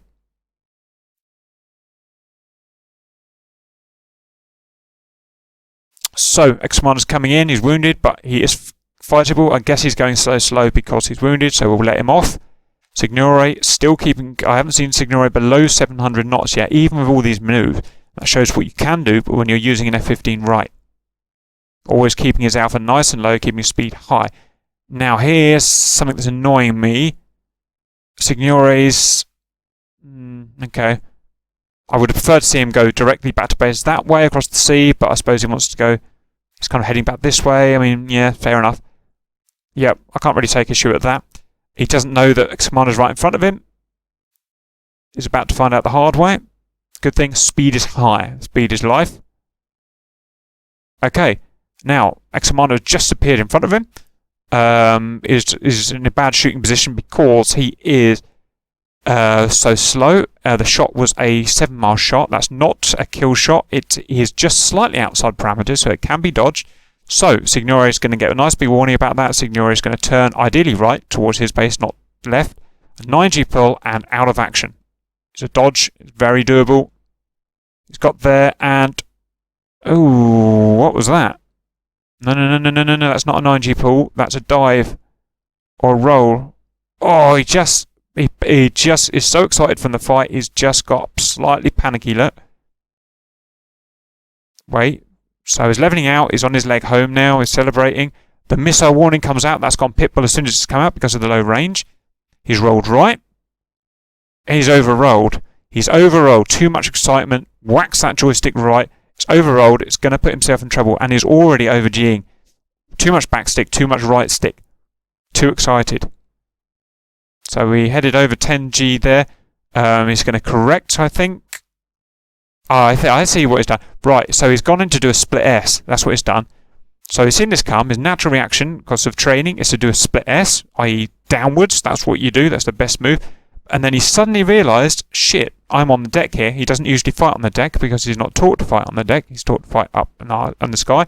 He's realised he's just above the ground. He's gonna panic now and pull out. There you can see, realising he's got nowhere to split S2, pull out. All this time it's panicking, it's giving him trouble, and you can see he's now up to 11 Gs. Very dangerous stuff now. Maintaining, no, it's okay. He's just levelled out. It's okay. And he doesn't know this, but he's okay. He can beat this missile easily. 9G pulling, good work. So now he's back onto what he should have done in the first place, which was a lateral 9G pull. So this was a bit naughty, but got away with it. Watch your height. Watch your height. Oh, that's what he did. He pulled into ground. Perfectly good manoeuvring. He just didn't watch his height and slammed into the ground. Such a shame. Such a good run. So the only error there was all perfect fighting. Everything was using the F-15 perfectly. The speed, everything. The TWS, the multiple firing, multiple targets. Comes back, hits this guy, can dodge it. 9G pull would have dodged it. You can see he was easily beating the missile, but just a little bit too excitement. An error there as he tries to go into a split S, and an error there. And the reason he's doing this is because the pitch, the roll of his plane is slightly wrong. You've got he has too much roll on. Too much roll on will put that. He's got a 90-degree roll on. That will slam him into the ground. He wants like 80-degree roll or something to maintain it. He's not used to doing that because we don't practice this in the F-15s. That's why he crashed. So it's all perfectly explainable with logic, and we'll correct that for next time. Great fight, probably the best fight I've analysed so far. So well done by everyone. Right, this is turning into a cracking debrief, so all very good. Right, two of the greats coming up. We've got Fortunero versus Neats. Stand by. Okay, join us again. Fortunero passed Neats. They didn't see each other, but Neats is hunting for targets, and he's found Udarosa here. So you got two veterans of the Mirage here. Udarosa being the most experienced, so I expect to see perfection from him. Whoops, cocked up there. So I expect to see good stuff. Right, so we've got Neats coming in fast, on a flanking shot low.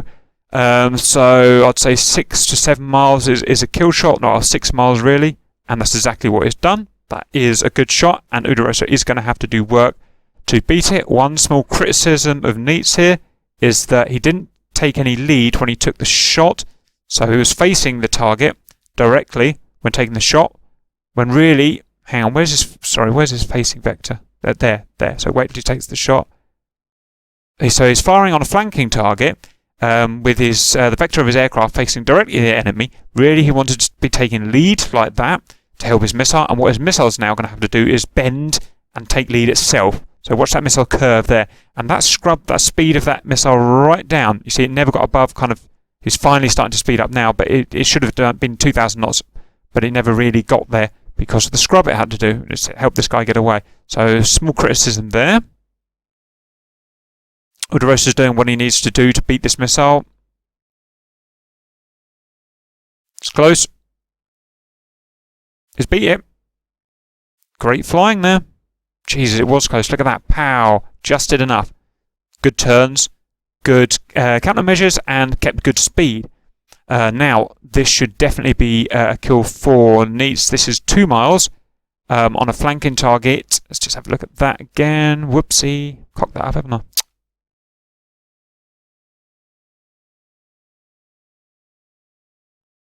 So this is so this guy's flanking hard. It's a pretty good shot. Fighting against anyone else other than Fortunero and Udarosa, that's a kill shot. But Udarosa spotted it just in time somehow, God knows how, and he's turned against it, and it's done a beautiful job in scrubbing it. And he's turned in reverse. Look at his reverse. How much reversing is going on here? It's killing the missiles. He had no right to beat that missile, so it was a great job.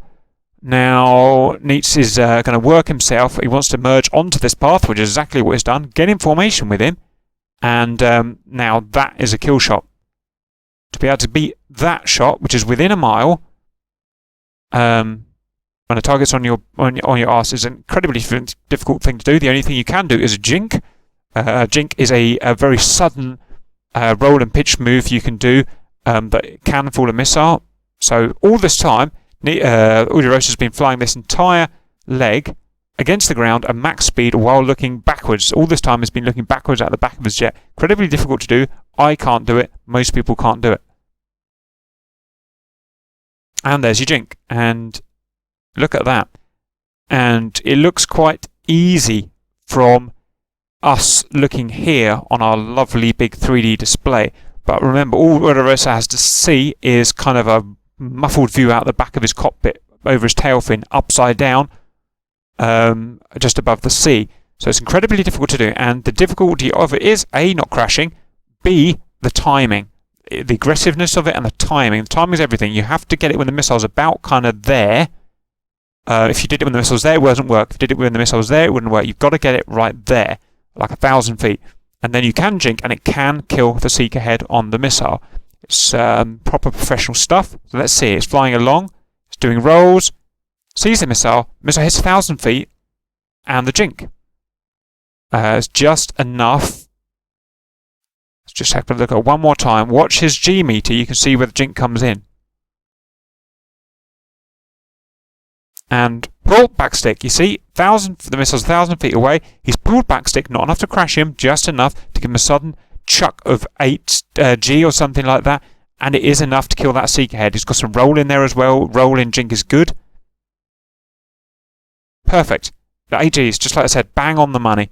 And he's managed not to scrub his airspeed from it. It's perfect. The Mirage is an exceptionally good jinker. And it's just wasted this guy's last missile. Absolute perfection. Very rarely see stuff that good. And if you can jink like that and fly like that, to an extent, it almost makes you invincible. You can have an F-15 with 8 missiles come down here and pummel all 8 missiles into you, and you can beat every single one of them. So, like I said, yeah, top-notch stuff going on there. However, it doesn't solve the problem that he's got a Mirage on his tail end. So, we've got Neitz here, and Neitz is going into a lovely kind of lag pursuit, as you can see. He's not getting greedy. He's not pulling like Cap or someone would do, pulling lead and getting a snapshot. He's going to be patient. He's going to go on a lag pursuit, which is the correct thing to do here. Just got to be careful of the overspeed now, because you've got 700 knots. You can see you're closing on him. Always a danger on the overspeed. Very hard to manipulate. And he's done it beautifully with lag. Oh, no. We had a brake check from Udarosa. Beautiful brake check. Let's have a look at that again. So we're at this point here. Wonderful dogfight this is. Neitz is coming in, and he's technically got a bit of lead there, but he then moves to lag, and Udarosa wants out of this dogfight. He doesn't want anything to do dogfight. He's going to wait for the moment when this guy's close enough to start gunning, and Udarosa is going to do a brake check. So let's see that. Watch Udarosa's speed and how quickly he can burn off his speed with a brake check. Waiting for the right moment. Wait until Neitz is in lag, and pull. He's got a barrel roll going on there. He's got some G going on there. Alpha stays relatively low, but in reality, if you could kind of zoom in there, what you'd see is that his air brakes are out. He's probably, you didn't put your wheels out if you want to slow you down. Everything you can to slow him down, including a bit of roll, and it's enough to slow him right down, and then pull on the back stick so you couldn't pull hard on the back stick at that point, because if you did, you would G out. So you can only pull hard on the back stick when you're below 400 knots, when you won't load up the G too much, which is exactly what it's done, all perfection. Now it's going to load up the alpha, which he did up to 30-something degrees, and he's got himself right down to 400 knots. Perfect brake check. Neitz never stood a chance. He's only managed to scrub off 150 knots. And at this point, Udarosa has two choices. He can wait for kind of blue to fly by and then roll onto blue's path and do a pursuit, or he can exit the fight. He's got a kind of 90-degree azimuth difference here, and this guy would have to do a full rollover and 90-degree turn to follow him, so he could exit, Or he can get onto his back. I would prefer to see him get onto his back. Let's see what he does. Yep, he's going for the back. The problem he's got now is the speed differential. He's got to do this big. He's got to do a turn to get onto the back, and he's already completely out of speed, and he's over alpha. So I wouldn't be surprised at this point if he decides to change his mind, because he's going to struggle to get into this dogfight at this point. Neats is being a bit haphazard about this. You know, he should have seen at this point he was in a world of pain. They'd been brake checked. I would have wanted to see big Hyoya something to get speed off and get back in the fight. Instead, he's just kind of powering out of it. The kind of thing I would do, because I'm not very good in a dogfight. So it's very kind of lame ass here against really good stuff here. I would have, yeah, like I said, like to see him something aggressive to get back into the fight. Okay, yep. So Udarosa's decided, okay, I'm stalling. My speed's bad. This guy's still high energy. I don't really want any part of this now, because I just don't want a part of it for whatever reason. I'm going home. So he turns away, waits for the right moment when this guy's got away and can't see him anymore, and then he makes a stealth exit. I assume that's what's about to happen. Oh, I just realised we're on half speed. That's annoying. Okay, Neats has done a nice turn back in finally. He's finally done his yo-yo and he's back in. But he's just lost situational awareness. He's lost tally on the target. And Udarosa's exit was enough. And by this point, Udarosa's already up to 450 knots. And it will soon be 700 knots heading back. Great fight. And a great... so we've got great dodge in there from Udarosa. Then a great brake check. We had a recovery from Neats there, but it was too late by that point. And a great show of intelligence and decision-making of when to get out of the fight. Udarosa decided he just didn't want the fight at that point anymore. I'm down to 170 knots. There's no reason to stick in this fight. The best thing to do is run home. And that's often the best choice. In fact, in about 50% of the fights, the best decision to make is to wait for a time to run away and then run away. And then you can come back later, or you can get overlap from your friends, you can do whatever. So, that's good decision making. That's why we do the debrief. Okay, I'm going to carry on now and see what else is going on. Poor old Neats, on his way out, flying very fast, which is great, but he flew right over the rolling site. Again, got to memorise where the sites are. Got to have, you got to plot it on your map, then plot it visually on the terrain. So you know, give yourself a landmark, a tower or something. You know there's rollins around there. Then don't go anywhere near that landmark. Otherwise, that will happen. Those rollins are absolutely lethal. You've got a P-Man blasting ground units with Vickers. That's great to see. We're not going to concentrate on that, though. Just do the air-to-air. Also, I want to point out these boats here. I don't know anything about boats, but they were flying KH-41s and destroying this fleet. Great to see there. Use those boats if you can. It's all good stuff. Zoidberg's patrolling back around here still. That's all great work. Okay, the Reds definitely have the air superiority again. They've had the air superiority for most of the match. They've just done better work in the air. Not to say there hasn't been good blue work, but they've just done better work. Look how many KH-41s come out. It's a batch of 4 of the buggers. Okay, we've got fighting going on here. Let's see what's going on. Okay, we've got Wolf Shadow firing at an unknown target. What's that going for? It's going for Zoidberg. Right. Where did Zoidberg come from? Okay. Got a bit of a mishmash thing going on here, so let's have a look. Okay, so Wolf Shadow's coming in from a dive. He's, I think, probably been cranking this Zoidberg here. Zoidberg might have been cranking back, I'm not sure.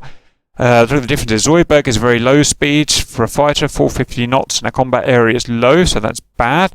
Wolf Shadow is much higher speed, 720 knots true, so that's good. Let's see what happens. 13 miles. Slightly aggressive crank from Wolf Shadow there, but I guess an aggressive crank is okay. Turning in. Not sure. Yep, Zoidberg wants out. I think Zoidberg realises he's got himself in trouble. He's put his burners on, he's back up to 600 knots, and now he wants out because he knows he's in danger. A real interesting shot here from Wolf Shadow, not my kind of shot. The range, look at that. Wow, that's aggressive flying. Yeah, that's a really aggressive flip. And then dispatches the 120 at this kind of angle here.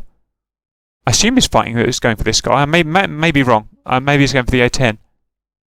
And with a huge pitch pull.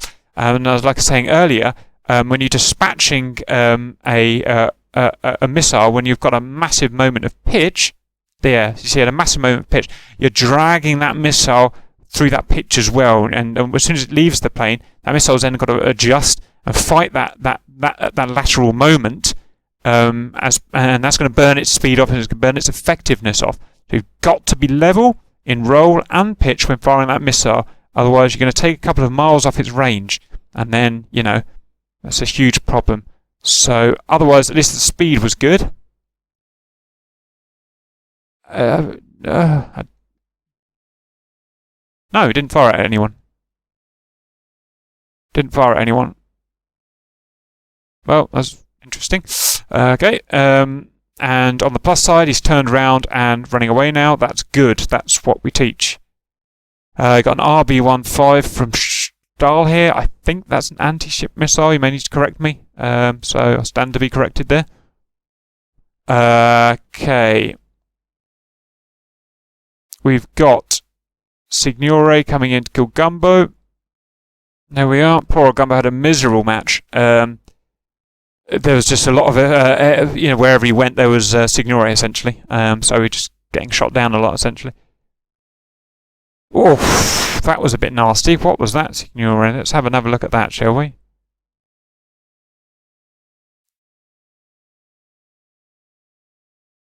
So it's a bit all over the place. Not quite sure what. So he was lining up. I'm trying to determine whether he was straight and level when he took the shot or whether he wasn't. Let's go to super slow mode just to analyse that. Roll. Correct. No, he fired the missile while he was rolling. Again, putting. If you did that in the real jet, I wouldn't be surprised if you damaged your own jet rolling into the missile like that. Obviously, I don't think that's modelled in DCS, but the bad thing is you are ruining that missile's trajectory. I've just talked about it twice, so I'm not going to talk about it again. But keep straight in roll and pitch. Absolutely essential. If it means you have to wait another half mile, wait another half mile. And that missile, look how slow it got away from the plane there. Did you see how slow it got away from the plane? It's trying to correct itself and re-roll itself. And it'll get going again because it's got a decent sized burner on the 120. But it's taken miles off of his shot. Anyway, fired it. I didn't notice the firing range. It was about 8 miles or something. It was out of parameters, but Gumbo has an amazing habit of just running into missiles. So I get the feeling he's about to do the same thing. No, he's turning. Excellent. He's learning. Right, so he's turned. Now, he's turned 90 degrees and now he's turning back in.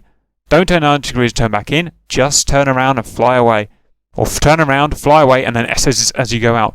Don't turn back in for whatever you do. You haven't got the speed. You know, you're going to put yourself in a world of pain. He's turned back in, look. You're not a dogfighter, just run away. And he is down, so he did the wrong thing there to evade that. Could he have got away? Could he have beaten the AMRAAMs by turning around and going away and S-ing? Probably not. His jet's too slow. He's going to maintain about 350 knots. This F-15 is going to chase him down easily. Was there anything he could do to survive? Not really, no. Maybe some amazing maverick manoeuvre that I don't know about, but probably not. Signore, luckily, has this amazing habit of flying over SAMs, and he's done it yet again, and this time he's paid the price, so he knows where there's, well, he should know where the SAMs are. He should have plotted, should have made a landmark, like I said. So, what did Wolf Shadow get up to? So he came in here, did his shot, his weird shot that wasn't at anyone, and then he did wiggly wiggly. Don't do wiggly wiggly. Turn around, run away, then turn back in. When you know guys aren't after you, then come back in. Don't do wiggly wiggly. You're just burning your speed off and you're making yourself a target. Someone could have, while you were doing this wiggly, someone could have easily snuck up on you and taken you out. Luckily, it was clear airspace. Okay, gonna scroll through to the next thing. Lots of weird stuff going on here. Zoidberg's turned around but completely missed Wolf Shadows. That was a little bit silly. Elo's out of the sea. No, why would you have an A-10 out of sea? Be in here where you've got protection. The guys out to sea should be F-15, flanker. Nothing else should be out to sea. Well, maybe a Vigan because it's got to fight ships, but no one else. An A-10, bad, bad, bad. Hide yourself in the mountains. Hide behind trees. Hide behind buildings. That's your job. Don't be out here. That was a mistake.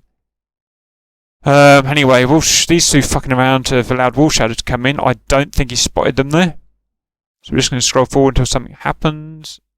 No, these two completely missed each other somehow. Okay, fair enough. Wolf Shadow decided he's gone in far enough and he's coming back out. Meanwhile, Signore is come and track down the A10s. The A10's own fault. It should never have been here in the open ocean. Bad driving. Okay. And that's on that. These two got a nice little overlap going. I don't know if it was by accident or not. Ah. Something happened over there, look.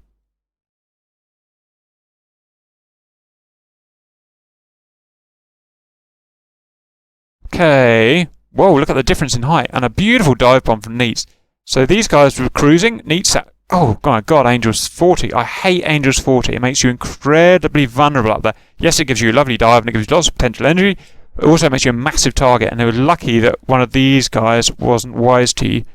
Now, Squirtle somehow detected him. It must have been through a GCI call. I doubt he would have seen that. Look how high pitch it was. Otherwise, so Stroke, what he was looking to do was turn down and shoot on top of this flanker, because if you remember, the RWR can't pick up kind of vertical shots, high angle shots like that. If you want to learn more about that, go and look at our RWR video in the educational section. So, but somehow Squirtle has detected him. Great stuff. The advantage here, you'd be surprised to learn, goes to the flanker. Well, why is that? Because this guy's got loads of energy up here, loads of potential energy up here. He can just drop missiles down on him. So why has the flanker got the advantage? The flanker got the advantage because, even more important than gravity, is the thickness of the air. The flanker is down here in thick air. That means these engines, these air-burning engines, are going to work beautifully. Saturn engines of this flanker. It also means his wings are going to work properly. That means so he can accelerate and he can turn, which means he can dodge stuff. He can dodge missiles. Up here, Neats can't really do anything. He's got no air. His engines don't work very well. He can't accelerate. All he can do, his wings don't work because there's no air density up here. All he can do is kind of drop out of the sky like a rock. That's the only move he can do. So, let's see how it pans out and if my predictions are correct. So who's going to see who first? See, Neat's new target combat was coming because he's dropped his fuel tanks, which is just overtaken. Squirrel gets the first shot out. That's an ET. It's a good shot. I'm going to do it by eye. That's about 6 miles. So anything here pretty much is a kill shot. Can Stroke. Yeah. So Neat gets a shot out again. That's going to be a kill shot. That's probably 4 miles by now. But the difference here is that Squirtle, even though he's going upwards against gravity, he can flip over and he can beat this missile. Although he is getting a little bit too high now. He should have pulled out earlier. He's left it too late. Look, he's left it too late. He had plenty of time to dodge. He's not going to do it. And he's not. He's just going to run straight into it. Neat's dead. Even if he saw that missile, he was too high to do anything about it. Maybe some countermeasures would have helped, but up there, you're very, very, very vulnerable. If you're going to fight from up there, you've got to put yourself in a position which means the enemy won't fire back against you. So that means... well, I don't know what it means because I don't do that, but you've got to basically find a target that you're chasing or you're flanking. You don't want to go head-on-head with a fight like this. Right, so Squirtle is going to get hit because he's just being stupid. That was Squirtle just being stupid. And that's the end of that fight. Okay, said everything I want to say about that. That's fine. Wolf Shadow's flown straight into bloody Sam's again. Won't talk about it. I've talked about it loads of times. They should know by now where the SAMs are. That's the end of that.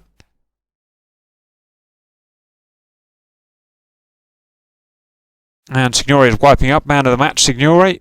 The one guy, well, as well as Uderacer, but in effectiveness terms, Signore used his jet to perfection all the way around. I've never seen him below 600 knots, and now is even 700 knots while shooting helicopters. It shows how on the ball he is, and using his aeroplane as it's meant to be. And if you use your aeroplane as it's meant to be, you will kill everything and nothing will kill you, which is what we've seen here. The only thing that shot him down is his own stupidity, which was running over SAMs.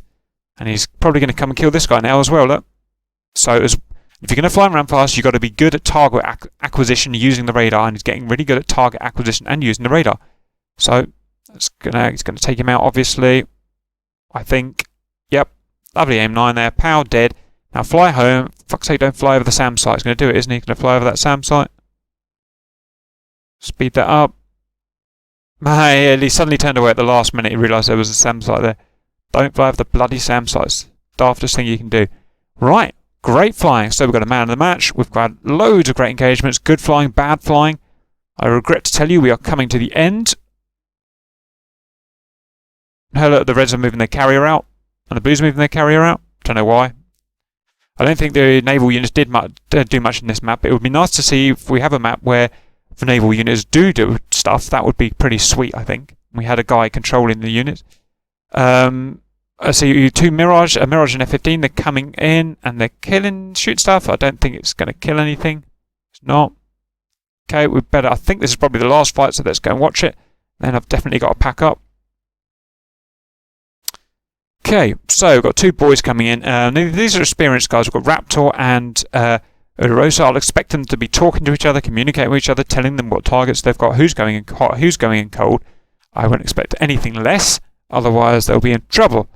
So, anyway, let's blast this forward. So they've seen Auntie. Auntie's just minding her own business, trying to bomb units.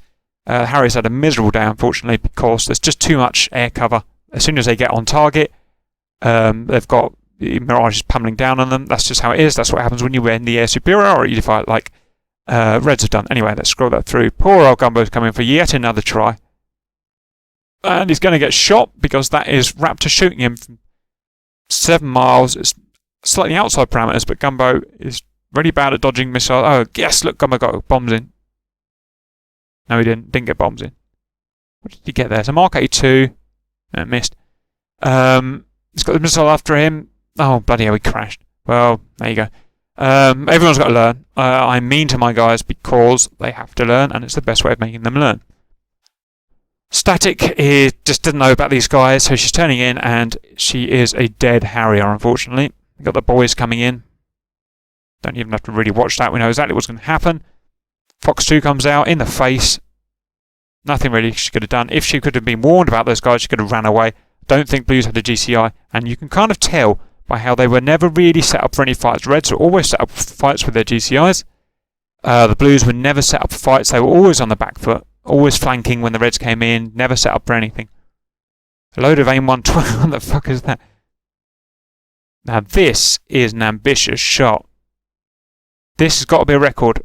Wow, this is a 35-mile shot from Atomic. On the deck, these missiles have a range of about 6 miles at most if a target's coming towards you. 35 miles, that's 6 times the range of the missile.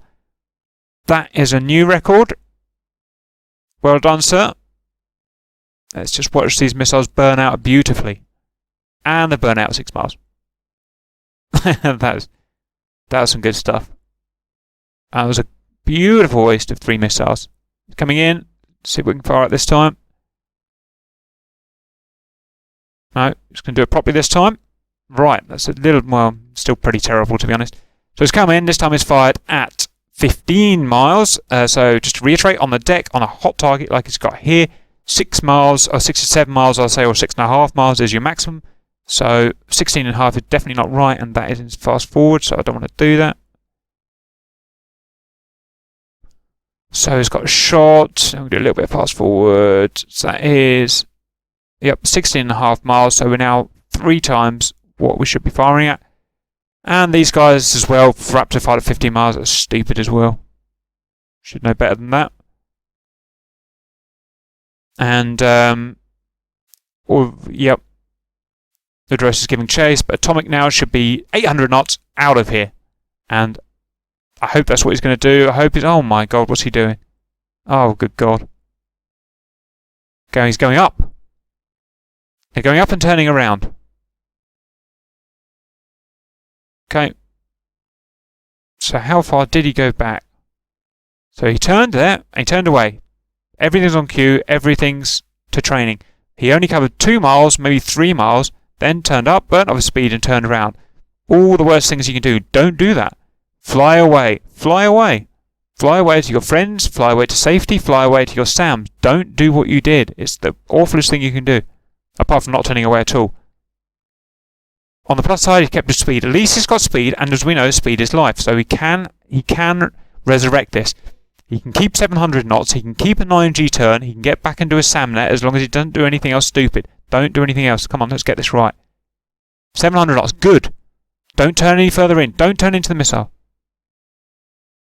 Turn too far in, but skin of his teeth, he survived. At least he's got 800 knots. Speed is life. Speed will win this. Don't do anything stupid. Don't do anything stupid. 9G pull. Beautiful. Okay, right, so what we had there, we'll just quickly review that. Came in, fired a stupid missile, assuming it's a posturing shot, because obviously it wasn't meant to be a kill shot. Turns out, that's good. Keeps speed high, that's good. Turns back in after only going a couple of miles and goes up. All of this is extremely bad. Never go up when guys are chasing you, or anything's chasing you. Realises his error when the missiles start coming. Puts 9G on, you can see there, and gets back to 700 knots. This is all good. This is all acceptable flying. This allows him to live. Now this time, run away. And he does that. He turns in too much there, which annoys me a bit, but we'll let him get away with it. And he does still beat it because he's got his speed. It's 800 knots now. He's still running away. A missile is fired at him. He gets on 9G again. But he manages to keep his speed and he's heading back. Assertive head back. Oh, turn around again. Stop doing that. Don't get so trigger happy to get the kill. Bad. Fly away a long way, then turn back in. This time you're going to get away with it, but I'm guessing that you've got some information that you know that these guys aren't coming after you anymore, in which case, fair enough. In reality, you've got missiles coming towards you. There's no reason to keep turning straight into combat.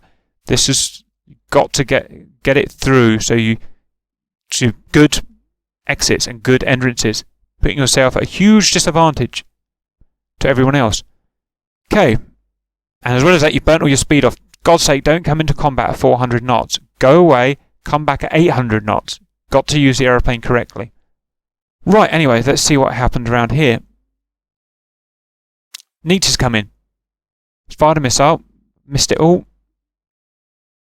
Try and look at that again. It's really a Charlie Foxtrot at this point. Whoever can get the missile off first. We've got a good shot on Fortunero. That's possibly a kill shot. That was about 4 to 5 miles to flanking target. Fortunero does a beautiful 9G pull and countermeasures and dive. Everything he needs to do to defeat it, but is it enough? Yes, it is. Well done, Fortunero. That's good. However, by doing all that, he's kept his speed beautifully. He's kept nearly 700 knots, which is great. But it's allowed it's allowed Neats to get lead, and he's got lead, and he can take a kill shot there. Only slight thing Fortunero could have done better is to, when he's thought he'd defeat the missile, reverse and carry on 9G this way and out. Might have beaten it that way, maybe not, don't know. And not much Fortunero could do here, apart from a jink, and he's never, he never saw that missile coming, so you can only jink if you see that missile coming. Well done, Neats, that's good. Udarosa is now squarely on the back, a dogfight of Neats taking lead. Switching to normal, switching to just a normal pursuit now. So neither lead nor lag. Turning around because Zoidberg's back in the fight now. Okay. So Zoidberg's taken this long bomb to save his buddy, to save... these guys will probably communicate with each other, two Mirages. So we've got an overlap with Zoidberg. Great to see. That's sending Udarosa. And Udarosa was about to kill Neat. So it shows again maturity from Udarosa there. He didn't stick with this guy and tried to kill him. He turned out. Very important thing to do. Okay, we've got... Oh, Wolf Shadow's coming down from Angels. Oh, God. Where did that come from? Okay, let's just follow the ground fight first of all, quickly. Right, so these Mirages got together, linked up, they've done an overlap, and they've beat off the aggressor. Great work. Well done. Where did Wolf Shadow come from? It came from a massive dive. Angels 40. I don't like being up there. I think it's bad, but it shows when there's a fight going on, you can dive down because you've got no worries of being shot down because these guys are all concentrating on themselves. So it's going to come down and a big dive. It's a little bit slower. I would expect him to be 900 knots by now. No, that's okay. That's just about... Well, we'll see. Okay, so we've seen this already. So we've got... Let's analyse this shot because it's an interesting one. So I think it's on atomic. It's 8 miles. It's hot. He's about Angels 30. That was. The average is about Angels 25 or something. 22. So kill shot is well beyond 10 miles. So he's got a beautiful shot here. 8.6 miles. Well within parameters. Should be a kill.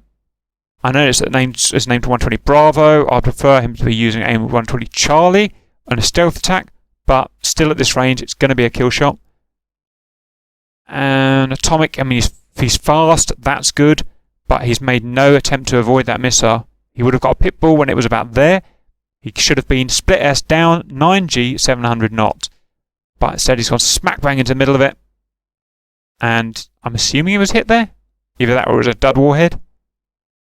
Yeah, he's been hit. You can see he's been hit. So that ends Atomic's miserable timeout.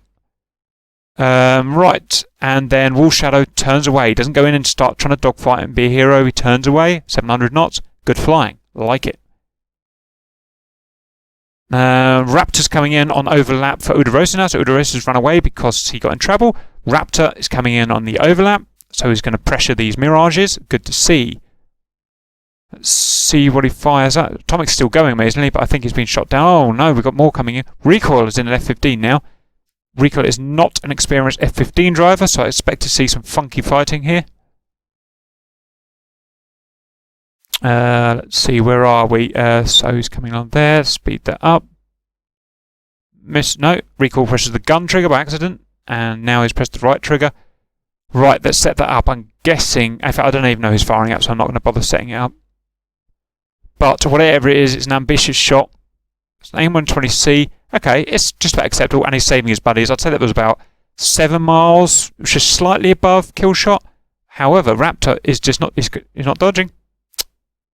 Deary me. Raptor, you're going to get some laughs about that, sir. Straight into an AIM-120C. So, just to reiterate that AIM-120C comes out, which is the correct shot, type of missile for that shot, about there, about 67 miles. That's gone pitbull because it's well within range. So it's transmitting that it's firing at this guy. So Raptor's getting a nice big warning in his... I see. Right, here's the problem. Right. So this gives out radar. That plane picks it up on his RWR and gives him a warning. So why did he fly into it this time? Well, look at the roll of his aircraft. The roll of his aircraft is such that the cone of detection of the RWR, and if you want more information on that, go and watch the video that we've done on it, effectively comes out the side of the plane, because it's expecting the plane to be level. He's not. He's just some weird roll here, and because of that, his RWR is not picking up the warning from this missile. And look at that. Yep. And as a result, this missile is going to go straight into it again. He's at a big bank. Nothing... I mean, he doesn't... Oh, well, I don't know if he needs to be at that bank or not, but it is his downfall here. There's a massive black spot here in his RWR, and by the time he's going to flatten out, he's flattening out now. By the time it's now... so he's flattening out now, so the RWR is working, but remember there is lag in RWR. It doesn't pick up things immediately. It seems to pick up things every few seconds. So by the time those few seconds it started picking it up, he's maybe getting a warning now. No. So what happened there is he turned level and it was been working, but it wasn't enough to update to get this. And by the time it was starting to work, I imagine he's turned again and he's put his black spot to the missile again. Not his fault. He doesn't know it's there. It's just a weakness in the flanker. And that's still. And finally, he's countermeasuring. It finally picked it up. He's finally got within the front cone detection of the flanker, but by that point he thinks it's out here 10 miles away. He doesn't know it's actually 100 feet from him, and it's a kill. So, is there something to learn there? Not really. It's nice not to bank, but I guess he needed to bank because he was following these mirages. So it's just one of life's little things. There's a defect with the flanker there, so we won't dwell on that. Whopping great fight. X-Mine is all getting a little bit ugly. I don't like fights. I don't like finding fights when people are close together, kind of working around each other here. It means someone's not doing their job. What they should be doing, as we all know by now, on the 100th debrief, is to come in, they fire their missile, they go out. They come in, they fire their missile, they go out. They make a chain swap. That's what they do. They don't come in the middle and just spin around in circles and try and gunfight each other. That's bad. That's bad for everyone. So, I don't like the way the fight is shaping up. Now, Ex-Commander looks like he's firing at his own buddies. He was actually firing at... He sent me a message. He was firing at the Sukhoi here. By which time, so we can't see it on here, but actually it is still, it's floating through the air on fire. So he's firing at it. Now it's just a little bit dangerous, obviously because we had friends in there, and these are Fox 3s. These will actually turn their radios on and start chasing these mirages. Luckily, he was firing so far away, it was never going to be a kill anyway, so it doesn't really matter. Atomic's still flying, but I'm pretty sure he's actually dead. Yep, he's dead. Wolf Shadow's mincing about up here, and I don't know why. I don't like mincing. Okay, so he came down. He got his kill. Great work. What he should have done then, I'm sure he knows it, is to just fly away 10 miles, 20 miles, whatever, then come back in. Instead, he's doing the old classic of spinning around in circles. You spin around in circles, you don't pick anyone up. You've got to get away. You've got to get range for your radar cone. Your radar cone will not reward you if you sit and spin around in circles. And you're going to end up getting shot. Right, now, Ex-Commander. He's not amazingly good on the radar, I've noticed, so I get the feeling he's not going to pick Wolf Shadow up. He's not. Plus side, he's kept speed. Speed is life. That's good. The danger of being around here, spinning around like these guys are doing, is there could be someone here, like this, Wolf Shadow, just happens to be here. If they'd have done their chainsaw properly, they would have been out in their SAM net with their friends covering them. So these Zoidberg's at least done a bit of a retreat there and back. It's not good enough, it should have been right back here. So they've got to work on this. They're just going to keep dying otherwise. And Wolf Shadow's now back in, and he has identified someone. It's a stupid shot. It's like lots of miles away. We might as well go and analyse it. So he's doing a 9.5 mile shot on a cold target. Average altitude between them is about Angel 7. So that should be a 5 to 6 mile kill shot. So he's well above what he can do. So that's wasted ammunition. Unless recoil magically turns around and runs into it. Now we've got a massive problem here with recoil. Recoil is way too slow for an F-15. An F-15 flies at one speed, and that's light speed. Doesn't fly slow. Recoil is around here being conservative, because trying to save his fuel, trying to be good to the environment. But it's absolutely useless flying a plane around here on military power. He should be on burners. He should have his bags off. He should be flying around here at 800 knots, and he will probably end up paying the price for this. These guys have gone back a bit. It's not enough. I want to see you, like Ex-Commander, flying back here, then turning around. That would allow you to pick up these contacts much easier. There's no reason to be in here doing any of this. It's all because you haven't gone back and reassessed the situation. Right, Wolf Shadow's going too slow for my liking. He's on a dive here. Should be 800-900 knots. I get the feeling he's got bags on. That's bad. Recoil, again, he's cruising around on mill power, trying to save gas. Awful, awful, awful. What the hell's Stroll done? Oh, he's in a Vigan. Right. Okay, on the plus side, he's got a kill. That's only because that Vigan doesn't have a proper warning, and he's just flown straight into it, obviously. So, all great stuff to learn about. Again, Wolf Shadow should be 900 knots by now. So, two guys using their plane incorrectly at the moment.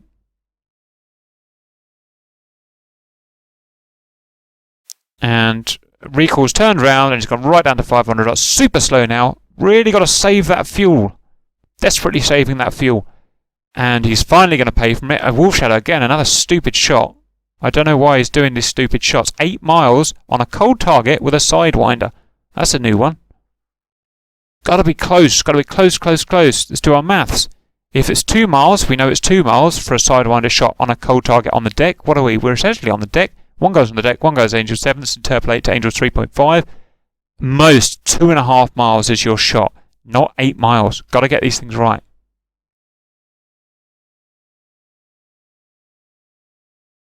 Okay, luckily recoil just turned straight into him. Still on saving gas mode. Someone's got to get someone here. Speed that up. And we have a real shot finally. Right, so this is Wolf Shadow on recoil 2.5 miles with an AIM 120 Bravo. This is a kill, kill, kill shot. I can't see recoil doing anything, and recoil's got no energy in the bank. All he's done is save the planet. That does not help him. If he was 700 knots, maybe he could zoom out here and beat the missile, and he's still slowing down. He's got a massive warning on his radar telling him there's a missile coming.